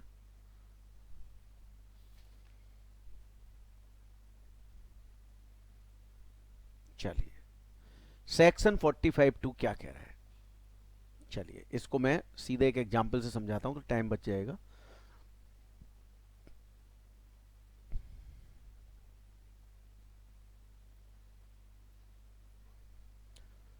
देखिए जब ये सेक्शन नहीं था तो उससे पहले लोग क्या करते थे और फिर गवर्नमेंट को ये सेक्शन क्यों लाना पड़ा, लॉजिक समझिए आप। मान लो मैंने कोई असेट 1/1/2005 को मान लो एक बिल्डिंग खरीदी 10 लाख की। अब मुझे लग रहा है कि मैं कुछ साल बाद इसे बेचूंगा, तो मैंने क्या किया, 1/1/17 को इस बिल्डिंग को कन्वर्ट कर दिया स्टॉक इन ट्रेड में, और उस दिन फेयर मार्केट वैल्यू थी 50 लाख। ये सोच के कि जब मैं इसको बेचूंगा तो मैं गवर्नमेंट को बोलूंगा कि मैंने स्टॉक इन ट्रेड बेचा है, तो भैया मुझसे आप पीजीबीपी की इनकम पे टैक्स ले लो। चलिए कैसे, 1121 में ये स्टॉक जो बिल्डिंग कन्वर्ट हो गई स्टॉक में बेच दी 60 लाख रुपए में। अब देखिए असेसी क्या बोलता है, असेसी कहता है भैया मैंने क्या बेचा, स्टॉक, तो यहां से यहां तक का डिफरेंस मेरा पीजीबीपी है। लो जी, उसने रिटर्न फाइल की और कहा सेल प्राइस 60 लाख, कॉस्ट जो कि फेयर मार्केट वैल्यू ले ली उसने 50 लाख, और कहा 10 लाख मेरा हो गया पीजीबीपी, और रिटर्न फाइल कर दी और कह दिया ये लो मुझसे 10 लाख पे टैक्स। जब ये सेक्शन नहीं था तब उसने ऐसा किया। असेसिंग ऑफिसर बोला यार ये असेट वास्तव में तो 10 लाख की खरीदी थी, बिकी 60 में है, तो यार ये तो बेसिकली यहां से यहां तक का टैक्स होना चाहिए था, पर ये एसएससी ने यहां से यहां तक का दिया। वो परेशान हो गया, बोले ये क्या बदतमीजी है। तो उसने ये कहा एसएससी ने कि भाई साहब कहाँ लिखा हुआ है कि मैंने बिल्डिंग बेची है, मैंने तो स्टॉक बेचा है और यहां से यहां तक का मैं टैक्स दे रहा हूं। फिर गवर्नमेंट को समझ आ गया कि गड़बड़ हो गई, तो फिर गवर्नमेंट ने क्या कहा, गवर्नमेंट ने एक बदलाव किया, बोले साहब यहां से यहां तक तो कैपिटल गेन और यहां से यहां तक अभी भी पीजीबीपी। चलिए साहब तो अब कैपिटल गेन निकाल लेते हैं इस पे। कैपिटल गेन के लिए मैंने आपको बोला था हमेशा पीरियड ऑफ होल्डिंग से स्टार्ट करो, और जिस दिन कन्वर्ट हुआ उससे एक दिन पहले, यानी जो कैपिटल असेट नहीं रही उससे एक दिन पहले। अब बताइए 36 महीने से ऊपर हो गया तो लॉन्ग टर्म। सेल प्रोसीड लेंगे एफएमबी, यानी यहाँ से यहाँ तक का टैक्स लगाना है, तो ये हो गया 50 लाख रुपए। अब चूंकि लॉन्ग टर्म है तो index cost of acquisition 10 lakh का गवर्नमेंट बोली इंडेक्स कर लो आप। जरा बताइए, हाँ आएगा, मैं बताऊंगा, एक्चुअली पूरा समझा दूं, बिल्कुल 24 महीने पे लॉन्ग टर्म होती है। मैं अभी ये करने के बाद ना चलो मैं अभी बता देता हूँ, आपने बोल ही दिया है तो। देखो लैंड एंड बिल्डिंग पर ये पीरियड, लैंड बिल्डिंग और बोथ 24 महीने तक शॉर्ट टर्म, उससे ऊपर लॉन्ग टर्म है। और अनलिस्टेड सिक्योरिटी के लिए भी है यही पीरियड, अनलिस्टेड सिक्योरिटी, ठीक है। और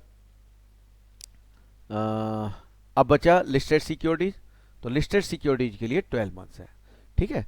मैं थोड़ा एक्चुअली 45(1) वगैरह पे आ गया, तो ये लिस्टेड सिक्योरिटी वाला कॉन्सेप्ट जो है मैं अगली क्लास में लूंगा।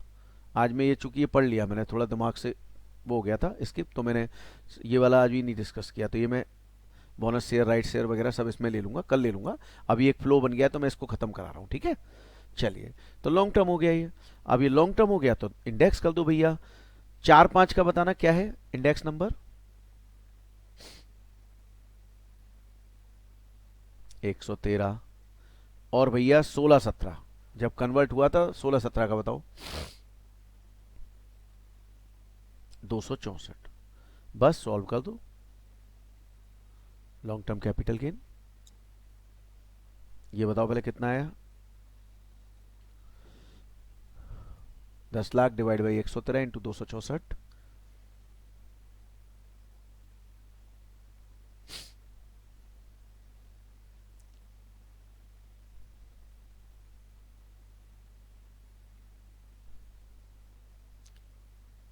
ये दो आंसर आ रहे हैं यार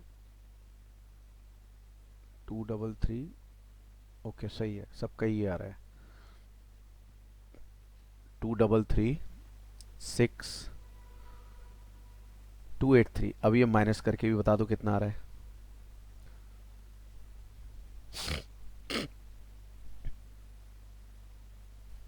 47। अरे यार 10 लाख का इंडेक्स किया है तो ये 23 आया तो 47 कैसे आएगा। हाँ ये सही लग रहा है 26-63-717 ये सही है।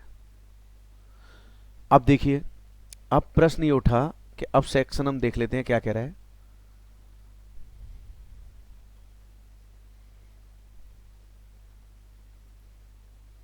देखिए सेक्शन क्या कह रहा है not with standing anything contain in section 45(1) यानी जो 45(1) में लिखा है अब उसको फिर से ओवर रूल करवा रहा है। आप जरा क्वेश्चन देखें ध्यान से देखें ध्यान से देखिएगा जिस ईयर में कन्वर्ट किया तो असेट नहीं रही तो गवर्नमेंट कह रही है कि यहां से यहां तक हम कैपिटल गेन जरूर निकालेंगे है ना। तो इस वाले पे भी टैक्स लगेगा और इस पे भी टैक्स लगेगा तो कायदे से असेट ट्रांसफर यहीं कन्वर्ट हो गई तो ट्रांसफर तो यहीं हो गई पर गवर्नमेंट कह रही है नहीं जी इसे हम टैक्स यहां नहीं लगाएंगे क्योंकि ये अनड्यू हार्डशिप हो जाएगी। स्टॉक बिका नहीं और तुम कन्वर्जन पे ही कह देते हो लाओ जी कैपिटल गेन इस वाले पे टैक्स दे दो और इस पे जब होगा तब दे देना। नहीं जब स्टॉक बिकेगा तो दोनों पे टैक्स यानी 10 और ये हो गया 36,63,717 ये दोनों मिला के टोटल इनकम हो गई और इस पे टैक्स लगेगा आपका प्रीवियस ईयर माना जाएगा 20 और 21 यानी जिस ईयर में स्टॉक इन ट्रेड बिका और असेसमेंट ईयर 21-22। सो ध्यान से सुने मेरी बात कैपिटल गेन पर भी टैक्स जिस ईयर में स्टॉक बिका उसी ईयर में लगेगा ना कि जिस ईयर में कन्वर्ट हुआ उसमें। इसलिए उन्होंने उसे क्या कर दिया ओवर रूल करवा दिया 45(1) को। तो बताइए एकदम समझ आया ये सेक्शन।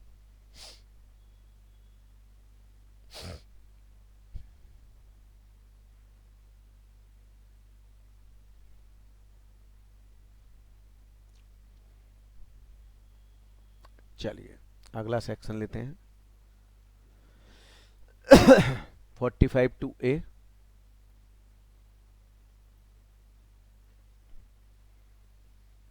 अब ये क्या कह रहा है इसको मैं सिंपली समझा देता हूं जल्दी से अभी समझ आएगा आपको।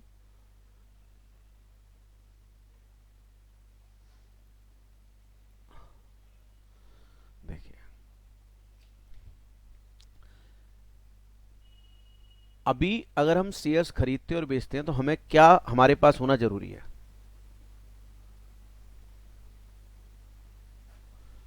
डीमेट अकाउंट जरूरी है या नहीं बताइए।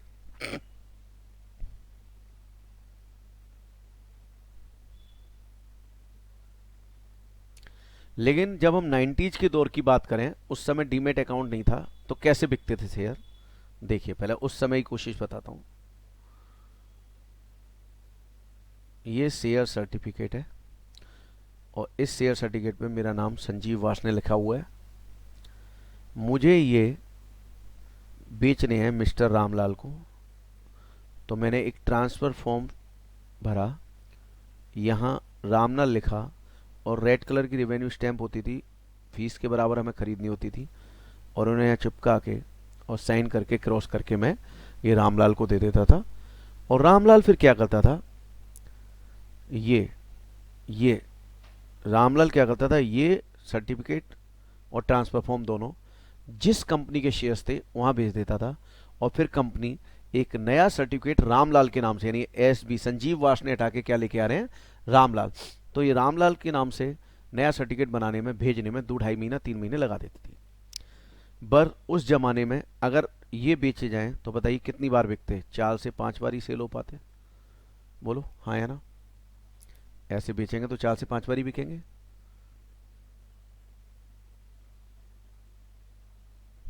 बोलो हाँ या ना? ठीक है, अब सुने मेरी बात। उस समय भी ये लाखों, हजारियों, लाखों बार बिक जाते थे। कैसे बिकते होंगे, कोई रीजन बता सकता है? जब डीमेट अकाउंट नहीं था।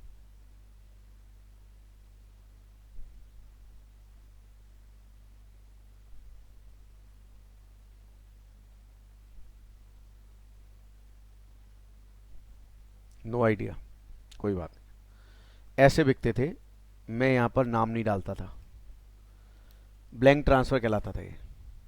अब मैंने ये रामलाल को बेचे, रामलाल ने रख लिए, रामलाल ने श्यामलाल को, श्यामलाल ने महेंद्र लाल को, महेंद्र लाल थे कुंजीलाल, प्यारेलाल, कन्हैयालाल, सारे लाल पीलों को ये ट्रांसफर होते रहते। और लास्ट में मान लो कुंजीलाल चाहते कि ये शेयर उनके नाम में ट्रांसफर हो, तो वो यहाँ पे अपना नाम भर के और कंपनी भेजते, और कंपनी एक नया सर्टिफिकेट 3 महीने में, 2.5 महीने में उनके नाम से बना के भेज देती।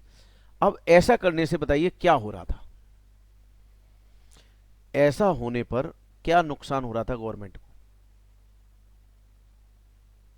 देखो, मैं बेचने वाला और जिसने खरीद लास्ट में अपने नाम में करवाया कुंजीलाल, मैं बेचने वाला, वो खरीदने वाला, बीच में इतने सारे लोगों ने, एक तो हर बार ट्रांसफर पर स्टैंप ड्यूटी लगनी थी, वो नहीं लगी। और दूसरा, जितने भी लोगों ने प्रॉफिट कमाया, कैपिटल गेन, एक भी बंदा कैपिटल गेन टैक्स देके नहीं गया। तो बताइए कितनी बड़ी मात्रा में टैक्स की चोरी हो रही थी कि नहीं हो रही थी? बताओ।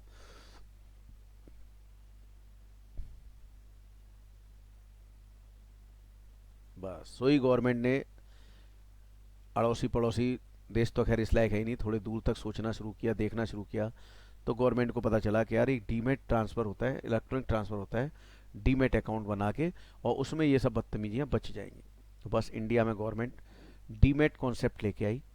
और जब डीमेट कॉन्सेप्ट लेके आई तो देखिए, किसी भी काम को लाना है तो लाने के बाद क्या होगा, ध्यान से सुनना मेरी बात, कोई ना कोई एक बॉडी होगी जिसे ऑटोनोमस और इंडिपेंडेंट बॉडी बनाया जाएगा जो वो काम करेगी। जैसे हमारा सीए इंस्टीट्यूट है, पूरे इंडिया के सीए मेंबर्स और स्टूडेंट दोनों में डील करता है, सारे काम यही देखता है सीए इंस्टीट्यूट हमारा। तो ऐसे ही इनके लिए एनएसडीएल सीएसडीएल से बात की गई और एनएसडीएल बनाया गया, नेशनल सिक्योरिटीज डिपॉजिटरी लिमिटेड। और इन पे जिम्मेदारी डाली गई कि भैया लोगों के जो फिजिकल फॉर्म में सर्टिफिकेट हैं इन्हें कन्वर्ट करो, और कन्वर्ट करने के बाद इलेक्ट्रॉनिक फॉर्म में लेके आओ। तो एनएसडीएल ने क्या किया, डीपीज अपॉइंट किए, डिपॉजिटरी पार्टिसिपेंट्स, और इनसे कहा कि लोगों के अकाउंट खोलो। अब जैसे बैंक में अकाउंट खुलता है वैसे ही मान लो मेरे पास शेयर थे, मैं डीपी के पास गया। डीपी कौन है? बड़े बड़े share broker, Sher Khan, FMS security, Abhipra capital, Indiabulls, Rathi builders, बहुत सारे बड़े बड़े जो ऐसी आईसीआईसीआई, एचडीएफसी, बहुत सारी बैंक भी इसमें लगी हुई हैं। तो इनको कहा कि तुम अपने अकाउंट खोलो। अब मान लो मैं इंडिया बुल्स में अपना अकाउंट खोलता हूँ, ये इंडिया बुल्स है, मैंने इससे कहा मेरा अकाउंट खोल, तो इसने कहा जितने भी शेयर्स हैं वो लेके आ जा। मैंने ये शेयर्स जमा कर दिए, और जमा करने के बाद मुझे यहाँ पर एक डीआईएस मिली, डिलीवरी इंस्ट्रक्शन स्लिप, बिल्कुल चेक बुक की तरह है, और इसमें नंबर, मतलब अमाउंट की जगह नंबर ऑफ शेयर्स भर के काट दिया, और शेयर्स इधर से उधर ट्रांसफर हो गए।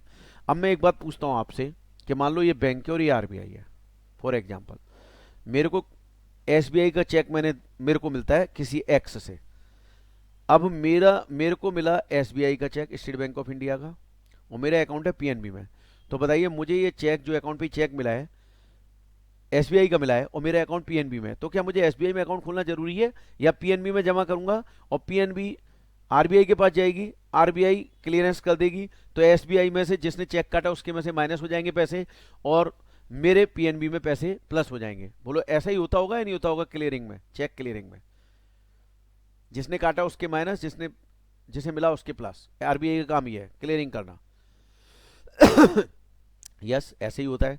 तो बस एनएसडीएल का काम भी यही है कि मेरा मान लीजिए इंडिया बुल्स के यहाँ शेयर है, इसके यहाँ अकाउंट है, मैंने यहाँ जमा कराए शेयर्स, और जब शेयर्स जमा कराए तो यहाँ से मुझे डीआईएस मिली, और मैंने डीआईएस काट के मान लो इसके, मतलब एक बंदे को दी, और उसका इसके यहाँ अकाउंट है, तो वो यहाँ पे जमा कराएगा, और बस यहाँ से इसके में प्लस और मेरे में माइनस शेयर्स हो जाएंगे, दैट्स ऑल। इस तरीके से प्रोसीजर चलता है।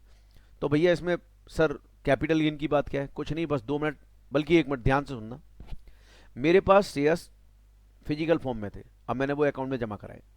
तो मैंने खरीदे, मान लो आज खरीदे, 2 दिन बाद खरीदे, 10 दिन बाद खरीदे, 1 साल बाद खरीदे, 2 साल बाद खरीदे, तो इस तरीके से एक सीक्वेंस बना था। अब मैंने जब अकाउंट में जमा कराए, तो अकाउंट में जमा कराना जरूरी नहीं है कि जैसे मैंने खरीदे हैं उसी फॉर्मेट में जमा कराऊं। मेरी मर्जी, मैंने बीच में जो खरीदे थे पहले नंबर पर जमा कराए, लास्ट में खरीदे उसे दूसरे नंबर पर जमा कराया, और शुरू में खरीदे उसे तीसरे नंबर पर जमा कराया। मेरी मर्जी है, मैंने ऐसे जमा कर दिए। तो अब बात ये आती है कि सर कैपिटल गेन कैसे निकलेगा? तो ध्यान से सुनना, जब मैं बेचूंगा शेयर्स डीमेट अकाउंट में, जो मेरे शेयर्स पहुंच गए हैं, तो जब बिकेंगे, तो वहां से जब बिकेंगे तो वहां फीफो लगेगा, फर्स्ट इन फर्स्ट आउट। मैंने खरीदे कैसे इससे मतलब नहीं, जमा कैसे हुए हैं वो, तो वो वाले बेचे जाएंगे और वो माने जाएंगे, और जब वो माने जाएंगे तो वहां से फीफो लगेगा कि जो पहले आया वो पहले गया, और फिर कैपिटल गेन ऐसे ही लेंगे। अब आपके मन में आ रहा होगा सर पीरियड ऑफ होल्डिंग कहां से लेंगे? Period of holding date of purchase, जब मैंने खरीदे थे वही लेंगे, पर जब कैपिटल गेन निकालने की बारी आएगी, एक एग्जाम्पल लेता हूं सिंपल सा, जल्दी समझ आएगा।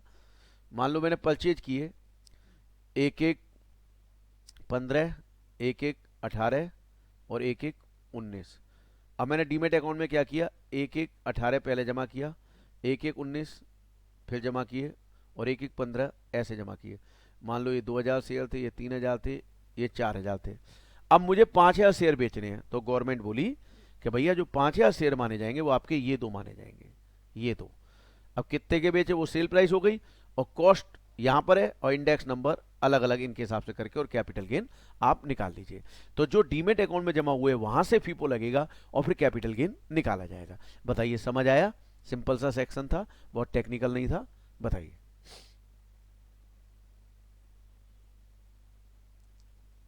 Is it clear to all of you? Please tell मी।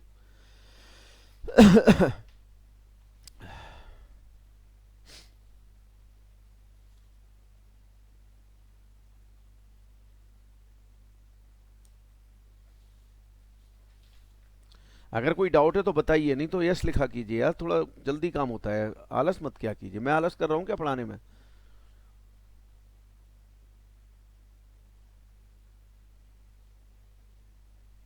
चलिए अब अगला सेक्शन 45(3). ये क्या है? स्क्रीन दिख रही है ना सबको? जी ठीक है। अब सुने मेरी बात ध्यान से। मान लो आपकी एक पार्टनरशिप फर्म है और बहुत बढ़िया चल रही है, बहुत बढ़िया चल रही है, मैं उसका पार्टनर बनना चाहता हूं। आप भी कहते हो आ जाओ सर, आप आओगे तो शायद टैक्स कंसल्टेंसी मिलेगी हमारी फर्म को, अच्छा होगा, आपने तैयार हो गए मुझे अपना पार्टनर बनाने के लिए। पर मेरे पास पैसे नहीं है, बताओ आप मुझे पार्टनर बनाओगे?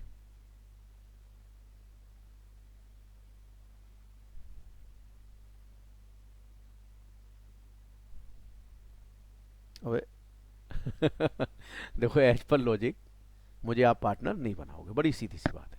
एज पर लॉजिक बनाना भी नहीं चाहिए, मेरे पास पैसे नहीं, क्यों बनाओगे यार? ठीक है साहब। फिर मैंने आपसे कहा कि भाई ऐसा है, मैंने ना एक प्रॉपर्टी या कोई असेट खरीदी हुई है, जो मैंने खरीदी थी 10 लाख की, 1/1/2002 में। अच्छा नॉलेज है, थैंक यू, बट अभी हमें नॉलेज का नहीं, अभी मैं मतलब मान लो आपका कोई मैन्युफैक्चरिंग कंसर्न है, वहाँ पैसे की जरूरत है, वहाँ नॉलेज की जरूरत ही नहीं है, तो बिना पैसों के आप पार्टनर बनाओगे ही नहीं, ठीक है ना? चलिए 10 लाख का एक मैंने असेट खरीदा स्टेट को, अब मैं आपका पार्टनर बनना चाहता हूं 1/1/21 को, और ये असेट इस डेट को बिक सकती है मार्केट में 50 लाख की, 50 लाख की। मैंने आपसे कहा कि साहब मुझे पार्टनर बना लो, मेरे पास पैसे नहीं है, पर एक काम कर सकते हैं, ये जो असेट है मैं फर्म को ट्रांसफर कर देता हूं, और अब फर्म इसकी ओनर बन जाएगी, तो मेरा कैपिटल कंट्रीब्यूशन ये असेट होगी। तो अब ये बताओ, ये असेट पार्टनर से फर्म के पास जा रही है या फर्म से पार्टनर के पास आ रही है?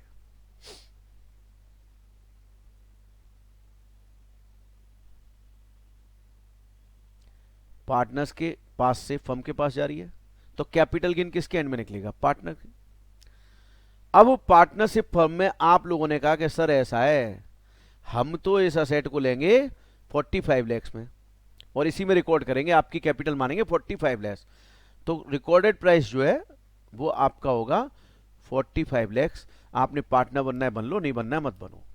मैंने कहा भाई 50 लाख की मार्केट में बिक रही है, तुम 45 में ले रहे हो, तो सर एक काम करो ना, आप इसे बेच दो 50 में और फिर 50 लाख हमें दे दो, हम 50 लाख कैपिटल इन्वेस्ट कर देंगे, आपकी मान लेंगे कैपिटल 50 लाख। अब मैंने सोचा कि यार मैं इसे बेचने में लगूंगा तो 4-6 महीने लग जाएंगे बेचने में 50 लाख में, और तब भी गारंटी नहीं है बिकेगी नहीं, और इन 4-6 महीनों में मैं फर्म से कम 5-7-10 लाख रुपए प्रॉफिट कमा लूंगा। तो बताइए मैं क्या बोलूंगा? चल यार 45 लाख में ही ले लो। बोलो बोलूंगा या नहीं बोलूंगा? बिल्कुल बोलूंगा। तो मेरे लिए सेल प्रोसीड क्या होगी? 45 लाख। बस मेरे हैंड में कैपिटल गेन निकालना है। देखो कैसे निकलेगा पार्टनर के हैंड में capital gain. Period of holding 1/1/2002 से 31/12/20 लॉन्ग टर्म। मेरे हैंड में सेल प्रोसीड हो गई 45 लैक्स, और इंडेक्स कॉस्ट ऑफ एक्विजिशन क्या होगी? 10 लाख की थी, डिवाइड बाई 100 इंटू 301। जरा बताइए इंडेक्स करके कितना आया?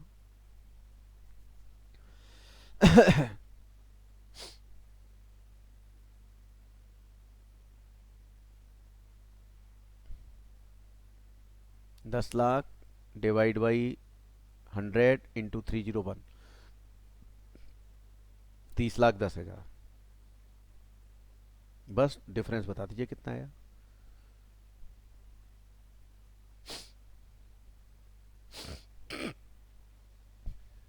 ₹14,90,000। बस हो गया। बताओ सेक्शन समझ आया कि नहीं आया?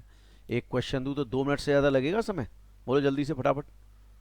इंपॉर्टेंट सेक्शन है, एग्जाम में आ जाता है, क्योंकि बच्चे गलती से ना फेयर मार्केट वैल्यू को सेल वैल्यू मान लेते हैं, जबकि मानना क्या है? रिकॉर्डेड प्राइस को। चलिए एक सवाल करते हैं, फिर कॉन्फिडेंस अलग आएगा आपका।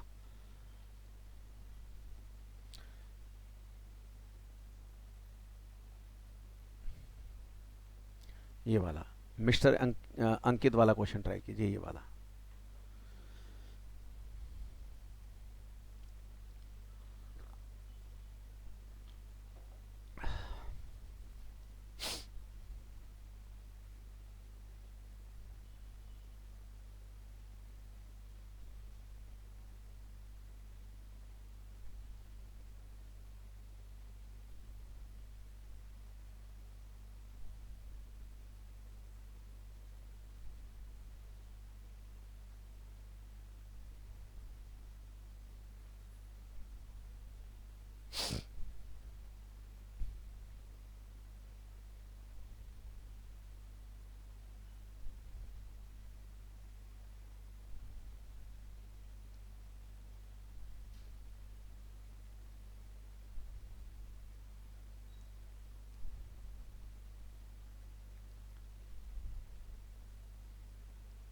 कैपिटल गेन शुभांशु का आया, बाकी लोग भी निकाला, फटाफट लिखें।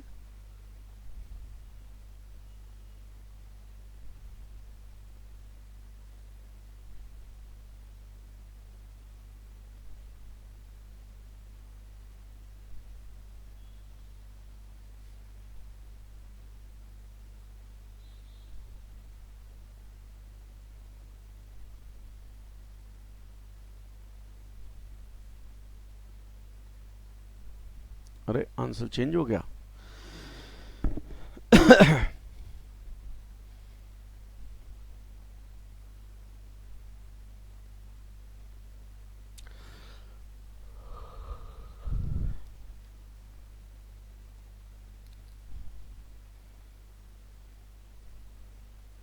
पीरियड ऑफ होल्डिंग लेंगे 1/1/2011, और रिकॉर्डिंग वाली डेट तक रहेगी 31/12/20 लॉन्ग टर्म। सेल प्रोसीड होगी रिकॉर्डेड प्राइस, और रिकॉर्डेड प्राइस क्या? 5,70,000। और इंडेक्स कॉस्ट ऑफ एक्विजिशन कितनी खरीदी थी? 1 लाख। 1 लाख डिवाइड बाई जरा बताएं कितना आएगा? 10-11 का इंडेक्स नंबर क्या है? 10-11 का इंडेक्स नंबर बताइए प्लीज। 167। ओके, बताइए कितना आया सॉल्व करके ये 389760। ये आंसर है या इंडेक्स है ये? इंडेक्स वैल्यू है आंसर। इंडेक्स वैल्यू बताएं कितनी आ रही है।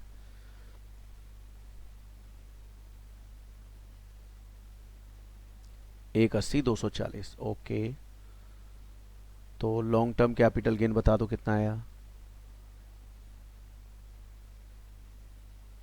389760।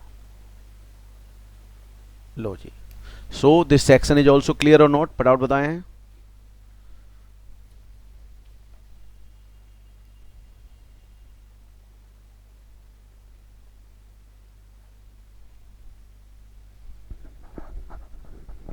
पूरा क्लियर। चलिए अब आगे चलते हैं 45(4). अब केस उल्टा है। फर्म से पार्टनर को असेट ट्रांसफर की जा रही है। कब की जा सकती है? डिजोल्यूशन में और अदरवाइज। सेक्शन में लिखा है डिजोल्यूशन और अदरवाइज।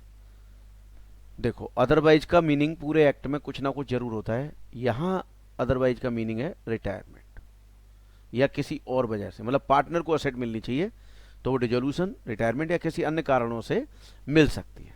चलिए साहब, अब जरा एक छोटा सा सवाल मैं करके दिखा रहा हूं, बहुत ध्यान से मुझे सब लोग सुनेंगे। मान लीजिए ये असेट की एक सॉरी फर्म की एक बैलेंस शीट है। इन्होंने एक असेट 10 लाख की खरीदी हुई है और ये खरीदी थी 1/1/2000 को। ठीक है साहब, या चलो डेट चेंज कर देता हूं 1/1/2005। और ध्यान रखना 1/1/2000 भी होती तो फिर कॉस्ट निकालते एफएमबी और cost whichever is higher, वही लगता। मैंने एक स्टेप थोड़ा सा कम करने की कोशिश किया और कोई वजह नहीं है। 1/1/2005 को खरीदी थी। अब फर्म मान लो डिजॉल्व हुई 1/1/2021 को। अब हुआ क्या, एक फर्म थी उसमें 2 पार्टनर थे या 3 पार्टनर थे मान लीजिए, ए बी सी सब समझ गए होंगे। पार्टनर्स, कैपिटल अकाउंट बना दिया मैंने, बैलेंस बीडी, प्रॉफिट लॉस वगैरह है कुछ, और सब डाल डूल के क्या आ जाता है, बैलेंस सीडी। ये आपका बैलेंस सीडी आता है। प्लीज ध्यान से देखिए। अब फर्म जब डिजोल्व होती है तो क्या होता है, पहले असेट बेची जाती है और बेचने के बाद जो पैसे आते हैं पहले आउटसाइडर को पे करते हैं, उसके बाद पार्टनर्स का नंबर आता है।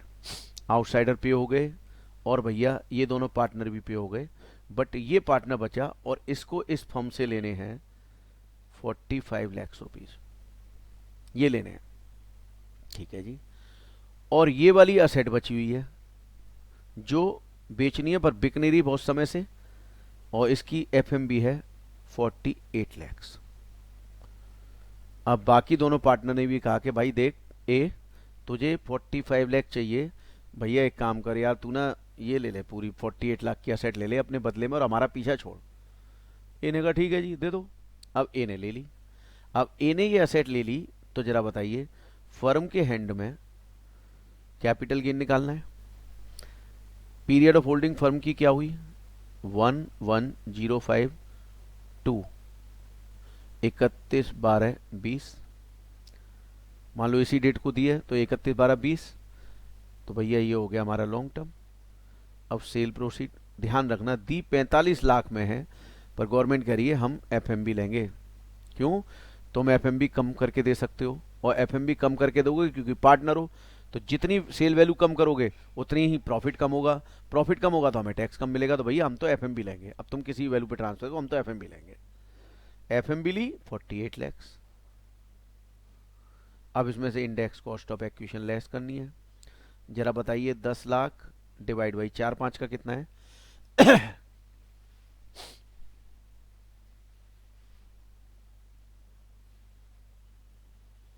4/5 का इंडेक्स नंबर बता दो। 113। बस इसे सॉल्व करो और बताओ कितना आया। ये 10 डिवाइड बाई 300, 113 इंटू 301,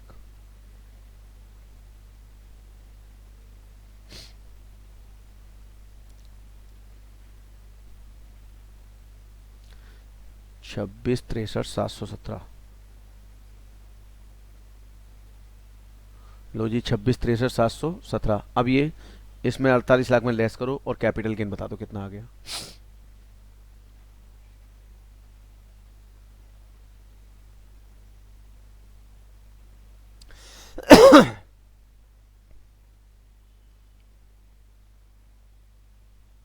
दो 21, 36, 283।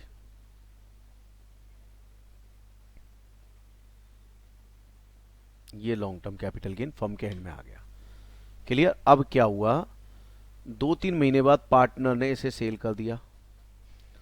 2-3 महीने बाद कर दिया तो इसका मतलब शॉर्ट टर्म, और उसने 60 लाख में सेल कर दिया, तो सेल प्राइस क्या हो गई, 60 लाख पार्टनर के हैंड में।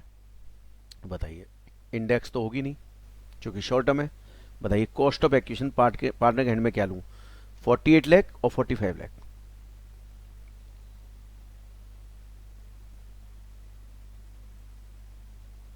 सब लोग फटाफट लिखा कीजिए, स्पीड लिख।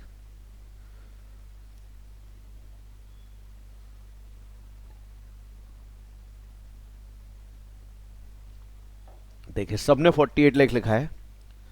लॉजिकली आप सब लोग सही लग रहे हो, but the problem is government ने सेक्शन में बोला है कि नहीं जी ये लिया जाएगा 45 लाख। इसका मतलब पार्टनर के हैंड में शॉर्ट टर्म कैपिटल गेन हो गया 15 लाख।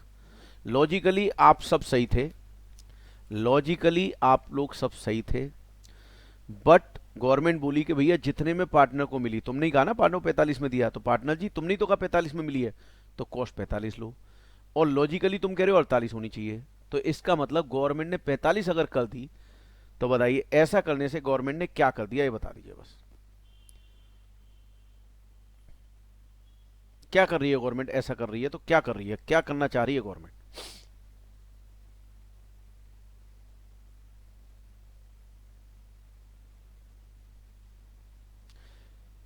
टैक्स ज्यादा मिल रहा है, ओके। क्या मैं ये कह सकता हूं 3 लाख रुपए पे डबल टैक्सेशन हो गया, 3 लाख रुपए पे डबल टैक्सेशन हो गया, क्या मैं ऐसा कह सकता हूं।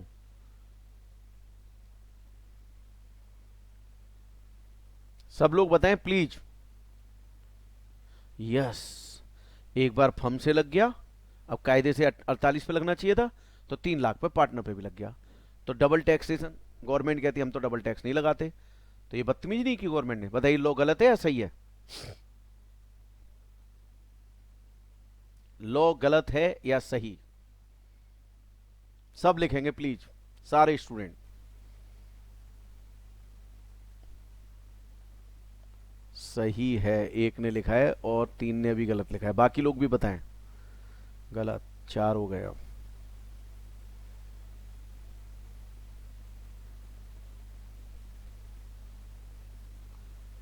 नहीं नहीं नूर, ये लॉजिक नहीं है क्योंकि पास करना है, ये लॉजिक नहीं है।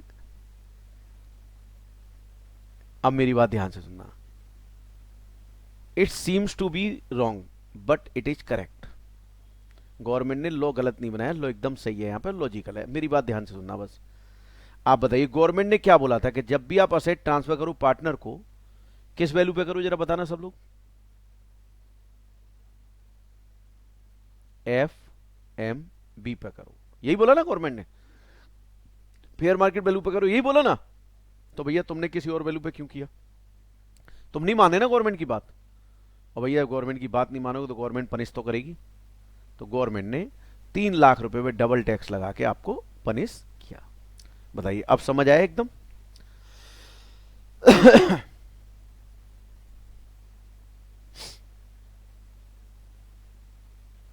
चलिए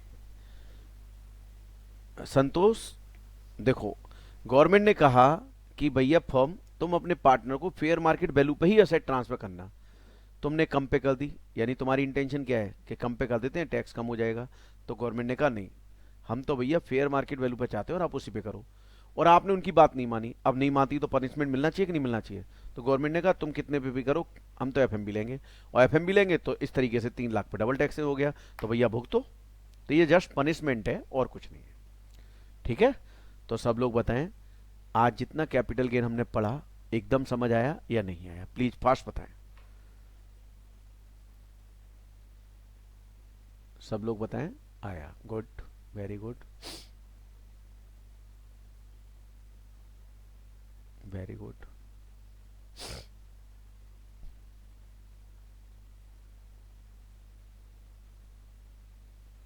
चलिए, तो जितना आज पढ़ा है एक बार फास्ट रिवीजन कर लेना घर पे। और इजी था, वेरी गुड। मैं बस अपने हर स्टूडेंट से ही सुनना चाहता हूँ, अरे सर ये तो इजी था। क्योंकि मैंने देखा था जब मैंने आपसे पूछा था कि हम कौन से चैप्टर लें, तो आप में से बहुत सारे बच्चे कैपिटल गिनो पीजीबीपी के पीछे पड़े हुए थे कि सर पहले ये लो। तो मैं ही चाहता हूँ कि मेरा हर स्टूडेंट बोले, पीजीबीपी के लिए भी ये बोले कि सर ये तो इजी था, है ना। तो बस अगर हम लॉजिक से पढ़ते हैं और मन से पढ़ते हैं ना, तो हर चीज़ इजी लगती है। ठीक है, तो मैं आज की क्लास यहीं समाप्त करता हूँ। कल कैपिटल गेन को आगे बढ़ाऊंगा, लिस्टेड सिक्योरिटी और लिस्टेड सिक्योरिटीज भी कल ले लूंगा। ठीक है, और मेरा टारगेट है सैटरडे तक हम कैपिटल गेन फिनिश कर दें। ठीक है, तो फिर नए वीक में पीजीबीपी सबसे खतरनाक चैप्टर, उसको हम मंडे से स्टार्ट कर देंगे। ठीक है, गुड नाइट। हाँ, व्हाट्सएप ग्रुप बना है नूर, और आपने अगर नहीं भेजा है तो आप मेरा नंबर ये नोट कर लें, इस नंबर पे मुझे हेलो भेज देना कि सर मैं वहाँ से हूँ, NIRC क्लास से, 9910 20 52 62। कई स्टूडेंट ने मुझे भेजा है, तो मैं इस पर ना लिंक भेज दूंगा आपको, उस लिंक से आप ज्वाइन कर लेना। सब लोगों के लिए मैंने फ़ोन नंबर, कई बच्चे जुड़ चुके हैं, कई लोग अभी मैं क्लास ऑफ करूंगा उसके बाद आप मुझे इस नंबर पर hello sir I am this I am date और मैं NIRC क्लास से हूँ, प्लीज़ ऐड मी, तो मैं ऐड लिंक भेज दूंगा तो आप ऐड हो जाएंगे। ठीक है, चलिए, तो आज की क्लास यहीं समाप्त। Good night, thank you very much to all of you.